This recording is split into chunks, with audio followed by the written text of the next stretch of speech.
ਵੇਖ ਰਹੇ ਇੰਡਸਟਰੀ। ਮੈਂ ਦੇਵ ਸਿੱਧੂ ਇੱਕ ਵਾਰ ਫਿਰ ਤੋਂ ਹਾਜ਼ਰ ਹਾਂ ਜੀ ਲੈ ਕੇ ਪ੍ਰੋਗਰਾਮ ਸਾਡੇ ਮਸਲੇ ਸਾਡੇ ਹੱਲ। ਤੇ ਦੋਸਤੋ, ਤੁਸੀਂ ਜਾਣਦੇ ਹੋ ਕਿ ਇਹ ਪ੍ਰੋਗਰਾਮ ਅਸੀਂ ਹਰ ਬੁੱਧਵਾਰ ਸ਼ਾਮਾਂ ਨੂੰ 7 ਵਜੇ ਬਿਲਕੁਲ ਲਾਈਵ ਕਰਦੇ ਹਾਂ। ਸਾਡੇ ਫੇਸਬੁੱਕ ਪੇਜ ਤੋਂ, ਸਾਡੇ YouTube ਪੇਜ ਤੋਂ ਇਹ ਪ੍ਰੋਗਰਾਮ ਬਿਲਕੁਲ ਲਾਈਵ ਕੀਤਾ ਜਾਂਦਾ, ਜਿਹਦੇ ਵਿੱਚ ਦੇਸ਼ ਦੁਨੀਆ ਦੇ ਅਹਿਮ ਮਸਲਿਆਂ 'ਤੇ ਗੱਲਬਾਤ ਹੁੰਦੀ ਆ, ਟੀਕਾ ਟਿੱਪਣੀ ਹੁੰਦੀ ਆ। ਅਸੀਂ ਆਪਣੀ ਸੋਚ ਸਮਝ ਦੇ ਮੁਤਾਬਕ ਇੱਥੇ ਗੱਲਬਾਤ ਕਰਦੇ ਹਾਂ ਤੇ ਨਾਲ ਦੀ ਨਾਲ ਤੁਹਾਡੇ ਸਵਾਲਾਂ ਨੂੰ, ਤੁਹਾਡੀਆਂ ਟਿੱਪਣੀਆਂ ਨੂੰ ਵੀ ਲੈਣ ਦੀ ਕੋਸ਼ਿਸ਼ ਕੀਤੀ ਜਾਂਦੀ ਹੈ। ਸੋ ਇੱਕ ਵਾਰ ਫਿਰ ਤੋਂ ਅਪੀਲ ਕਿ ਤੁਸੀਂ ਆਪਣੀਆਂ ਟਿੱਪਣੀਆਂ ਨਾਲ, ਆਪਣੇ ਸਵਾਲਾਂ ਨਾਲ ਇਸ ਪ੍ਰੋਗਰਾਮ 'ਚ ਸ਼ਿਰਕਤ ਜ਼ਰੂਰ ਕਰਿਓ। ਤੇ ਇਸ ਪ੍ਰੋਗਰਾਮ 'ਚ ਮੇਰਾ ਸਾਥ ਦੇ ਰਹੇ ਨੇ ਦਲਜੀਤ ਸਿੰਘ ਹੁਣੀ। ਆਓ ਪਹਿਲਾਂ ਉਹਨਾਂ ਦਾ ਸਵਾਗਤ ਕਰੀਏ, ਫਿਰ ਕਰਦੇ ਹਾਂ ਗੱਲਬਾਤ। ਦਲਜੀਤ ਜੀ, ਪਿਆਰ ਭਰੀ ਸਤਿ ਸ਼੍ਰੀ ਅਕਾਲ ਤੇ ਨਿੱਘਾ ਸਵਾਗਤ ਜੀ ਪ੍ਰੋਗਰਾਮ 'ਚ। ਜੀ ਸਤਿ ਸ਼੍ਰੀ ਅਕਾਲ ਜੀ ਦੇਵ ਸਿੱਧੂ ਸਾਹਿਬ, ਤੇ ਸਤਿ ਸ਼੍ਰੀ ਅਕਾਲ ਸਾਰੇ ਇੰਡਸਟਰੀ ਵੀ ਦੇਖ ਰਹੇ ਦਰਸ਼ਕਾਂ ਨੂੰ। ਤੇ ਆਸ ਕਰਦਾ ਕਿ ਤੁਸੀਂ ਤੰਦਰੁਸਤ ਹੋਵੋਗੇ, ਖੁਸ਼ ਹੋਵੋਗੇ। ਹਾਲ ਚਾਲ ਦਲਜੀਤ ਜੀ ਕਿੱਦਾਂ? ਹਾਲ ਚਾਲ ਬਹੁਤ ਵਧੀਆ। ਖਾਸ ਤੌਰ ਦੇ ਉੱਤੇ ਬ੍ਰਿਸਬੇਨ ਦੇ ਵਿੱਚ ਬਹੁਤ ਵੱਡੇ ਹੜ੍ਹ ਆਏ ਆ, ਕਾਫੀ ਸਹਿਣਾ ਪਿਆ ਤੇ ਆਪਣੇ ਖਾਸ ਤੌਰ ਤੇ ਸਟੂਡੀਓ ਦੇ ਵਿੱਚ ਵੀ ਬਹੁਤ ਪ੍ਰਭਾਵਿਤ ਹੋਇਆ। ਤੇ ਮੀਂਹ ਫੇਰ ਲਗਾਤਾਰ ਪੈ ਰਹੇ ਆ। ਖਾਸ ਤੌਰ ਦੇ ਉੱਤੇ ਲਿਜ਼ਮੋਰ ਦੀ ਆਪਾਂ ਗੱਲ ਕਰ ਲਈਏ, ਦੂਜੀ ਵਾਰ ਜੇ ਆਪਾਂ 3-4 ਵੀਕਾਂ ਦੇ ਵਿੱਚ ਦੂਜੀ ਵਾਰ ਫੇਰ ਹੜ੍ਹ ਆ ਗਏ ਆ। ਮਲੰਬਾ ਤੱਕ ਪਾਣੀ ਕਾਫੀ ਚੜਿਆ ਹੋਇਆ ਤੇ ਆਉਣ ਵਾਲੇ ਦਿਨਾਂ ਦੇ ਵਿੱਚ ਕੁਝ ਹੋਰ ਸੰਭਾਵਨਾ ਆ ਕਿ ਮੀਂਹ ਅਜੇ ਪੈਣਾ ਹੈ। ਇਸ ਕਰਕੇ ਜ਼ਰੂਰ ਧਿਆਨ ਰੱਖੋ ਆਪਣਾ ਕੁਈਨਸਲੈਂਡ ਦੇ ਵਿੱਚ ਰਹਿਣ ਵਾਲੇ। ਬਿਲਕੁਲ, ਸਾਇੰਸ ਜਿੰਨੀ ਮਰਜ਼ੀ ਤਰੱਕੀ ਕਰ ਜਾਏ ਦਲਜੀਤ ਜੀ, ਤੇ ਕੁਦਰਤ ਜਿਹੜੀ ਕੁਦਰਤ ਆ ਉਹਦੇ ਤੇ ਜਿੱਦਾਂ ਆਦਮੀ ਬਹੁਤ ਕੁਝ ਆਪਣੇ ਆਪ ਨੂੰ ਕਹਿੰਦਾ ਕਿ ਮੈਂ ਆਹ ਕੁਛ ਹਾਸਲ ਕਰ ਲਿਆ ਸਾਇੰਸ ਦੇ ਵਿੱਚ ਜਾਂ ਆਹ ਕੁਛ ਕਰ ਲਿਆ, ਪਰ ਕੁਦਰਤ ਤੇ ਆਪਣਾ ਜੇ ਕਾਬੂ ਕਹੀਏ ਤਾਂ ਉਹ ਅਜੇ ਤੱਕ ਨਹੀਂ ਪਾ ਸਕਿਆ, ਤੇ ਨਾ ਹੀ ਮੇਰਾ ਖਿਆਲ ਆਉਣ ਦੀ ਟਾਈਮ ਦੇ ਵਿੱਚ ਰਹਿੰਦੀ ਦੁਨੀਆ ਤੱਕ ਕੁਦਰਤ ਤੇ ਕਾਬੂ ਪੈ ਸਕਦਾ। ਸੋ ਕੁਦਰਤ ਦੀ ਕਰੋਪੀ ਪਿਛਲੇ ਦਿਨਾਂ 'ਚ ਵੀ ਤੇ ਆਉਣ ਵਾਲੇ ਦਿਨਾਂ 'ਚ ਵੀ ਵੇਖਣ ਨੂੰ ਮਿਲ ਸਕਦੀ ਆ ਬ੍ਰਿਸਬੇਨ ਨੂੰ। ਤੇ ਅਸੀਂ ਉਮੀਦ, ਆਸ ਤੇ ਅਰਦਾਸ ਕਰਦੇ ਹਾਂ ਕਿ ਜਿੱਦਾਂ ਪਿਛਲੇ ਦਿਨਾਂ 'ਚ ਹੜ੍ਹ ਆਏ, ਕਈ ਬਹੁਤ ਸਾਰੀਆਂ ਪ੍ਰੋਪਰਟੀਜ਼ ਜਾਂ ਬਹੁਤ ਸਾਰੇ ਜਿਹੜੇ ਆ ਇੱਥੋਂ ਦੀ ਗੌਰਮੈਂਟ ਦੀਆਂ ਪ੍ਰੋਪਰਟੀਜ਼ ਨੁਕਸਾਨੀਆਂ ਗਈਆਂ। ਅਸੀਂ ਉਮੀਦ ਕਰਦੇ ਹਾਂ, ਅਰਦਾਸ ਕਰਦੇ ਹਾਂ ਕਿ ਆਉਣ ਵਾਲੇ ਦਿਨਾਂ 'ਚ ਇੱਦਾਂ ਦਾ ਨਾ ਕੁਛ ਵੇਖਣ ਨੂੰ ਮਿਲੇ। ਤੇ ਜਿਹੜੀ ਆਪਣੀ ਵਿਚਲੀ ਕੁਰਸੀ ਆ ਅੱਜ ਗਾਇਬ ਆ, ਹਰਜੀਤ ਲਸਾੜਾ ਹੁਣੀ ਐਨਕਾਂ ਲਾ ਕੇ ਬੈਠੇ ਹੁੰਦੇ ਆ। ਮੈਨੂੰ ਮੇਰੇ ਦਿਮਾਗ 'ਚ ਆਉਂਦਾ ਸੀ, ਮੈਂ ਉਹਨਾਂ ਨੂੰ ਵੇਖ ਕੇ ਐਂ ਨਹੀਂ ਲੱਗਦਾ ਕਿ ਹੁਣੇ ਖਬਰਾਂ ਪੜ੍ਹਨਗੇ ਤੇ ਕਹਿਣਗੇ ਜਿੱਦਾਂ ਪੁਰਾਣੇ ਟਾਈਮਾਂ 'ਚ ਕਿਹਾ ਜਾਂਦਾ ਸੀ ਨਾ, ਹੁਣੇ ਸੂਤਰਾਂ ਤੋਂ ਜਾਣਕਾਰੀ ਮਿਲੀ ਹੈ। ਉਹਨਾਂ ਨੂੰ ਵੇਖ ਕੇ ਲੱਗਦਾ ਨਾ ਇਦਾਂ ਦਾ। ਜੀ ਬਿਲਕੁਲ। ਤੇ ਖਾਸ ਤੌਰ ਦੇ ਉੱਤੇ ਇੱਕ ਪ੍ਰਭਾਵ ਵੀ ਹੁੰਦਾ ਸੀ। ਹੁਣ ਤਾਂ ਜਿਹੜਾ ਖਬਰਾਂ ਦਾ ਵੀ ਤੁਸੀਂ ਦੇਖੋ ਵੀ ਰਸੂਖ ਬਦਲ ਗਿਆ। ਪਹਿਲਾਂ ਹੁੰਦਾ ਸੀ ਕਿ ਬੜੀਆਂ ਸਿੱਧੀਆਂ ਸਾਦੀਆਂ ਦਿੱਤੀਆਂ ਜਾਂਦੀਆਂ ਸੀ ਖਬਰਾਂ, ਤੇ ਲੋਕਾਂ ਨੂੰ ਉਹਨਾਂ ਦੇ ਉੱਤੇ ਵਿਸ਼ਵਾਸ ਵੀ ਬਹੁਤ ਹੁੰਦਾ ਸੀ। ਪਰ ਅੱਜ ਕੱਲ ਦਾ ਜਿਹੜਾ ਮੀਡੀਆ ਆ, ਬੜਾ ਸ਼ਾਨੋ ਸ਼ੌਕਤ ਵਾਲਾ ਮੀਡੀਆ ਬਣ ਗਿਆ, ਗੱਲਾਂ ਦੇ ਵਿੱਚ ਮਸਾਲਾ ਲੱਗਣ ਲੱਗ ਗਿਆ, ਤੇ ਇਸੇ ਕਰਕੇ ਲੋਕਾਂ ਦਾ ਵੀ ਸ਼ਾਇਦ ਵਿਸ਼ਵਾਸ ਆ ਉਹ ਉੱਠਣਾ ਸ਼ੁਰੂ ਜ਼ਰੂਰ ਹੋ ਗਿਆ। ਬਿਲਕੁਲ। ਤੇ ਦਲਜੀਤ ਜੀ, ਆਪਾਂ ਚੱਲੀਏ ਖਬਰਾਂ ਵੱਲ। ਤੇ ਖਬਰਾਂ ਵੱਲ ਜਾਣ 'ਚ ਸਭ ਤੋਂ ਪਹਿਲਾਂ, ਪੰਜਾਬ ਵੱਲ ਜਾਣ ਤੋਂ ਪਹਿਲਾਂ ਮੈਂ ਥੋੜਾ ਜਿਹਾ ਬਾਰਡਰ ਪਾਰ ਪਾਕਿਸਤਾਨ ਦੀ ਗੱਲ ਜ਼ਰੂਰ ਕਰਨੀ ਚਾਹੂੰਗਾ, ਕਿਉਂਕਿ ਇਮਰਾਨ ਖਾਨ ਸਾਹਿਬ ਹੁਣਾਂ ਦੇ ਖਿਲਾਫ ਜਿਹੜਾ ਨੋ ਕੌਨਫੀਡੈਂਸ ਮਤਾ ਆ ਉਹ ਲਿਆਂਦਾ ਗਿਆ ਆ, ਤੇ ਜਿਹੜੀ ਸਰਕਾਰ ਹੈ ਉਹਨਾਂ ਦੀ ਤਕਰੀਬਨ ਡਿੱਗਣ ਦੇ ਕਿਨਾਰੇ ਆ। ਕਿੱਦਾਂ ਦੇਖਦੇ ਹੋ? ਬੜੀ ਇੱਕ ਸਥਿਤੀ ਉੱਥੇ ਡਾਵਾਡੋਲ ਬਣੀ ਹੋਈ ਆ। ਇਮਰਾਨ ਖਾਨ ਜੀ ਦੇਖਿਆ ਜਾਵੇ ਪਿਛਲੇ 2 ਸਾਲਾਂ ਤੋਂ ਸਥਿਤੀ ਉਹਨਾਂ ਤੋਂ ਬਾਹਰ ਹੁੰਦੀ ਜਾ ਰਹੀ। ਖਾਸ ਤੌਰ ਦੇ ਉੱਤੇ ਇਕਨੋਮੀ ਦੇ ਜੇ ਮਾਮਲੇ ਅਸੀਂ ਦੇਖੀਏ, ਆਰਥਿਕਤਾ ਦੇ ਤੌਰ ਦੇ ਉੱਤੇ ਗ੍ਰੇ ਲਿਸਟ ਤੋਂ ਪਾਕਿਸਤਾਨ ਨੂੰ ਬਾਹਰ ਹੀ ਨਹੀਂ ਕੱਢ ਪਾਏ। ਮਹਿੰਗਾਈ ਇੰਨੀ ਜ਼ਿਆਦਾ ਹੋ ਗਈ ਆ, ਲੋਕਾਂ ਦੇ ਵਿੱਚ ਤਰਾਹ ਹੋਈ ਪਈ ਆ। ਨਵਾਜ਼ ਸ਼ਰੀਫ ਦੀ ਜਦੋਂ ਸਰਕਾਰ ਦਾ ਤਖਤਾ ਪਲਟ ਹੋਇਆ ਸੀ, ਉਸ ਤੋਂ ਬਾਅਦ ਇਹਨਾਂ ਦੀ ਸਰਕਾਰ ਆਈ ਸੀ, ਕਿਹਾ ਤਾਂ ਇਹ ਜਾਂਦਾ ਸੀ ਕਿ ਜਿਹੜੀ ਉੱਥੇ ਦੀ ਪਾਕਿਸਤਾਨ ਦੀ ਫੌਜ ਆ, ਉਹਨਾਂ ਨੇ ਬਹੁਤ ਵੱਡੀ ਇਹਨਾਂ ਨੂੰ ਸਹਾਇਤਾ ਕੀਤੀ ਆ ਇੱਥੇ ਤੱਕ ਆਉਣ ਦੇ ਲਈ। ਈਵਨ ਪਾਕਿਸਤਾਨ ਦੇ ਵਿੱਚ ਇੱਕ ਪ੍ਰਚਲਿਤ ਆ ਕਿ ਪਾਕਿਸਤਾਨੀ ਫੌਜ ਦੇ ਡਾਰਲਿੰਗ ਆ, ਡਾਰਲਿੰਗ ਸ਼ਬਦ ਨਾਲ ਹੀ ਵਰਤਿਆ ਜਾਂਦਾ ਉੱਥੇ। ਪਰ ਪਤਾ ਨਹੀਂ ਕਿਉਂਕਿ ਉਹ ਜਿਹੜਾ ਡਾਰਲਿੰਗ ਸੀ ਉਹਦੇ ਨਾਲ ਨਫ਼ਰਤ ਕਿੱਦਾਂ ਪੈਦਾ ਹੋ ਗਈ। ਸ਼ਾਇਦ ਉਹਦੇ ਵਿੱਚ ਕੁਝ ਇਦਾਂ ਦੇ ਬਿਆਨ ਵੀ ਹੈਗੇ ਸੀ ਕਿ ਜਿਹੜੇ ਪਾਕਿਸਤਾਨ, ਕਿਉਂਕਿ ਹੁਣ ਤੱਕ ਜਿਹੜੀ ਉੱਥੇ ਦੀ ਫੌਜ ਆ ਉਹ ਇੱਕ ਨਫ਼ਰਤ ਦੀ ਭਾਵਨਾ ਦੇ ਨਾਲ ਭਾਰਤ ਨੂੰ ਦੇਖਦੀ ਆ। ਪਰ ਇਹਨਾਂ ਦੀ ਜੇ ਤੁਸੀਂ ਪਿਛਲੇ ਬਿਆਨ ਦੇਖੋਗੇ ਕਿ ਬੜੀ ਲਚਕਤਾ ਜਿਹੜੀ ਆ ਨਜ਼ਰ ਆਈ ਆ, ਖਾਸ ਤੌਰ ਤੇ ਭਾਰਤ ਦੇ ਮਾਮਲੇ ਦੇ ਵਿੱਚ। ਪਰ ਵਿਰੋਧੀ ਧਿਰਾਂ ਦਾ ਇਕਜੁੱਟ ਹੋਣਾ ਉਹ ਬਹੁਤ ਵੱਡੀ ਗੱਲ ਆ। ਖਾਸ ਤੌਰ ਦੇ ਉੱਤੇ ਪਾਕਿਸਤਾਨ ਦੀ ਜਿਹੜੀ ਪਾਕਿਸਤਾਨ ਲੀਗ, ਮੁਸਲਿਮ ਲੀਗ ਆ ਨਵਾਜ਼ ਸ਼ਰੀਫ ਵਾਲੀ, ਤੇ ਪੰਜਾਬ ਪੀਪਲਸ ਪਾਰਟੀ ਜਿਹੜੀ ਬਿਲਾਵਲ ਭੁੱਟੋ ਹੋਣਾ ਵਾਲੀ ਆ, ਉਹਨੇ ਦੋਨਾਂ ਨੇ ਰਲ ਕੇ ਉਹਨਾਂ ਦੇ 163 ਦੇ ਕਰੀਬ ਸੰਸਦ ਮੈਂਬਰ ਬਣਦੇ ਆ। 342 ਉਹਨਾਂ ਦੇ ਟੋਟਲ ਮੈਂਬਰ ਹੈਗੇ ਆ। ਤੇ ਦੂਜੇ ਪਾਸੇ ਜਿਹੜੀ ਤਹਿਰੀਕ ਇਨਸਾਫ ਪਾਰਟੀ ਜਿਹੜੀ ਇਮਰਾਨ ਖਾਨ ਹੋਣਾ ਦੀ ਆ, ਇਹਨਾਂ ਦੇ ਕੋਲ ਵੀ 178 ਦੇ ਕਰੀਬ ਸੰਸਦ ਮੈਂਬਰ ਹੈਗੇ ਆ ਪਾ ਕੇ। ਵੈਸੇ ਇਹਨਾਂ ਦੀ ਪਾਰਟੀ ਦੇ 155 ਆ, ਪਰ ਇਹਨਾਂ ਨੇ ਕੁਝ ਸਹਿਯੋਗੀ ਇਹਨਾਂ ਦੀਆਂ ਪਾਰਟੀਆਂ ਹੈਗੀਆਂ, ਜਮਹੂਰੀ ਵਤਨ ਪਾਰਟੀ ਆ, ਉਹਨਾਂ ਨੇ ਵਾਪਸ ਲੈ ਲਿਆ ਆਪਣਾ ਸਮਰਥਨ। 178 ਸੀ, ਉਹਨਾਂ ਦੇ ਵਿੱਚੋਂ 155 ਇਹਨਾਂ ਦੇ ਆਪਣੇ ਆ, ਪਰ ਉਹਨਾਂ ਦੇ ਵਿੱਚੋਂ ਵੀ 12-13 ਸੰਸਦ ਮੈਂਬਰ ਆ ਬਹੁਤ ਖਿਲਾਫ ਬੋਲ ਰਹੇ ਆ ਪਿਛਲੇ ਕੁਝ ਦਿਨਾਂ ਤੋਂ। ਉਹ ਤੋਂ ਲੱਗਦਾ ਹੀ ਸੀ ਕਿ ਇਮਰਾਨ ਖਾਨ ਦੀ ਜਿਹੜੀ ਸਰਕਾਰ ਆ ਉਹ ਬੜੀ ਇੱਕ ਦੁਚਿੱਤੀ ਦੇ ਵਿੱਚ ਇਹਨਾਂ ਨੇ ਮੰਨਿਆ ਵੀ ਆ। ਪਰਸੋਂ ਜੇ ਇਹਨਾਂ ਨੇ ਇੱਕ ਬਹੁਤ ਵੱਡਾ ਇਕੱਠ ਕੀਤਾ ਤੇ ਉਹਦੇ ਵਿੱਚ ਇਹਨਾਂ ਨੇ ਦੋਸ਼ ਲਾਇਆ ਕਿ ਵਿਦੇਸ਼ੀ ਤਾਕਤਾਂ ਅਸਲ ਦੇ ਵਿੱਚ ਮੇਰੀ ਸਰਕਾਰ ਤੋੜਨਾ ਚਾਹੁੰਦੀਆਂ।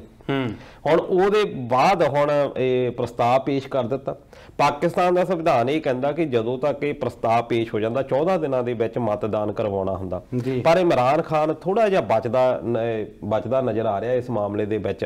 ਪਰ ਉਮੀਦ ਇਹ ਕੀਤੀ ਜਾ ਰਹੀ ਆ ਕਿ ਇਹ ਜਿਹੜੀ VOTING ਆ ਸ਼ਾਇਦ ਇਸ ਹਫ਼ਤੇ ਦੇ ਐਂਡ ਤੱਕ ਹੋ ਜਾਵੇ। ਪਰ ਦਲਜੀਤ ਜੀ ਜੇਕਰ ਇਹ ਨੋ ਕੌਨਫੀਡੈਂਸ ਮਤਾ ਪਾਸ ਹੁੰਦਾ ਜਾਂ ਫੇਲ ਹੁੰਦਾ ਜਾਂ ਜੋ ਕਿਸੇ ਵੀ ਤਰ੍ਹਾਂ ਦੀ ਜੇ ਕੋਈ ਹਲਚਲ ਹੁੰਦੀ ਆ, ਜਦੋਂ ਪਾਕਿਸਤਾਨ ਦੇ ਵਿੱਚ ਕੋਈ ਹਲਚਲ ਹੁੰਦੀ ਤਾਂ ਉਹਦਾ ਅਸਰ ਬਾਰਡਰ ਤੋਂ ਪਾਰ ਭਾਰਤ ਤੇ ਜ਼ਰੂਰ ਪੈਂਦਾ ਹੈ ਜੀ। ਤੇ ਜਦੋਂ ਇੰਨੀ ਵੱਡੀ ਸਿਆਸੀ ਹਲਚਲ ਹੋਊਗੀ ਤੁਹਾਨੂੰ ਉਹਦੇ ਅਸਰ ਜਿਹੜੇ ਆ ਉਹ ਭਾਰਤ ਤੇ ਪੈਂਦੇ ਕਿੱਦਾਂ ਦੇ ਦਿਸ ਰਹੇ? ਦੇਖੋ, ਭਾਰਤ ਇੱਕ ਗੁਆਂਢੀ ਆ। ਅਟਲ ਬਿਹਾਰੀ ਵਾਜਪੇਈ ਉਹਨਾਂ ਨੇ ਇੱਕ ਬਹੁਤ ਵਧੀਆ ਗੱਲ ਸੀ, ਮੈਨੂੰ ਲੱਗਦਾ ਉਹ ਕੋਟੇਸ਼ਨ ਹੀ ਹੁੰਦੀ ਆ। ਉਹ ਕਹਿੰਦੇ ਆ ਬਾਕੀ ਤਾਂ ਸਭ ਕੁਝ ਬਦਲਿਆ ਜਾ ਸਕਦਾ, ਆਪਣਾ ਅਸੀਂ ਗੁਆਂਢੀ ਨਹੀਂ ਬਦਲ ਸਕਦੇ। ਬਿਲਕੁਲ, ਅਸੀਂ ਚੱਕ ਕੇ ਇਹ ਨਹੀਂ ਕਿ ਭਾਰਤ ਨੂੰ ਅਮਰੀਕਾ ਵਾਲੇ ਪਾਸੇ ਨੂੰ ਲੈ ਜਾਈਏ, ਅਸੀਂ ਗੁਆਂਢੀਆਂ ਦੇ ਨਾਲ ਹੀ ਰਹਿਣਾ ਪੈਣਾ। ਗੁਆਂਢੀਆਂ ਦੇ ਨਾਲ ਰਿਲੇਸ਼ਨ ਸਾਨੂੰ ਵਧੀਆ ਕਰਨੇ ਹੀ ਪੈਣੇ ਆ। ਪਰ ਪਤਾ ਨਹੀਂ ਕਿਉਂ ਪਾਕਿਸਤਾਨ ਦਾ ਇੱਕੋ ਹੀ ਮੁੱਦਾ ਹੈਗਾ, ਕਿਉਂਕਿ ਅਰਬ ਕੰਟਰੀਆਂ ਨੇ ਹੁਣ ਇੱਕ ਬੜਾ ਤਗੜਾ ਸਟੈਂਡ ਲਿਆ ਹੋਇਆ ਆ ਕਿ ਉਹਨਾਂ ਨੇ ਇਨਵੈਸਟਮੈਂਟ ਕਰਨੀ ਸ਼ੁਰੂ ਕਰ ਦਿੱਤੀ ਆ, ਸਹਿਯੋਗ ਬਹੁਤ ਵਧੀਆ ਵਧਾਉਣੇ ਸ਼ੁਰੂ ਹੋ ਗਏ। ਤੁਸੀਂ ਇਹ ਦੇਖੋ ਕਿ ਜਿੰਨੀਆਂ ਅਰਬ ਕੰਟਰੀ ਆ ਇਹਨਾਂ ਦਾ ਸਭ ਤੋਂ ਵੱਡਾ ਦੁਸ਼ਮਣ ਇਜ਼ਰਾਈਲ ਸੀ।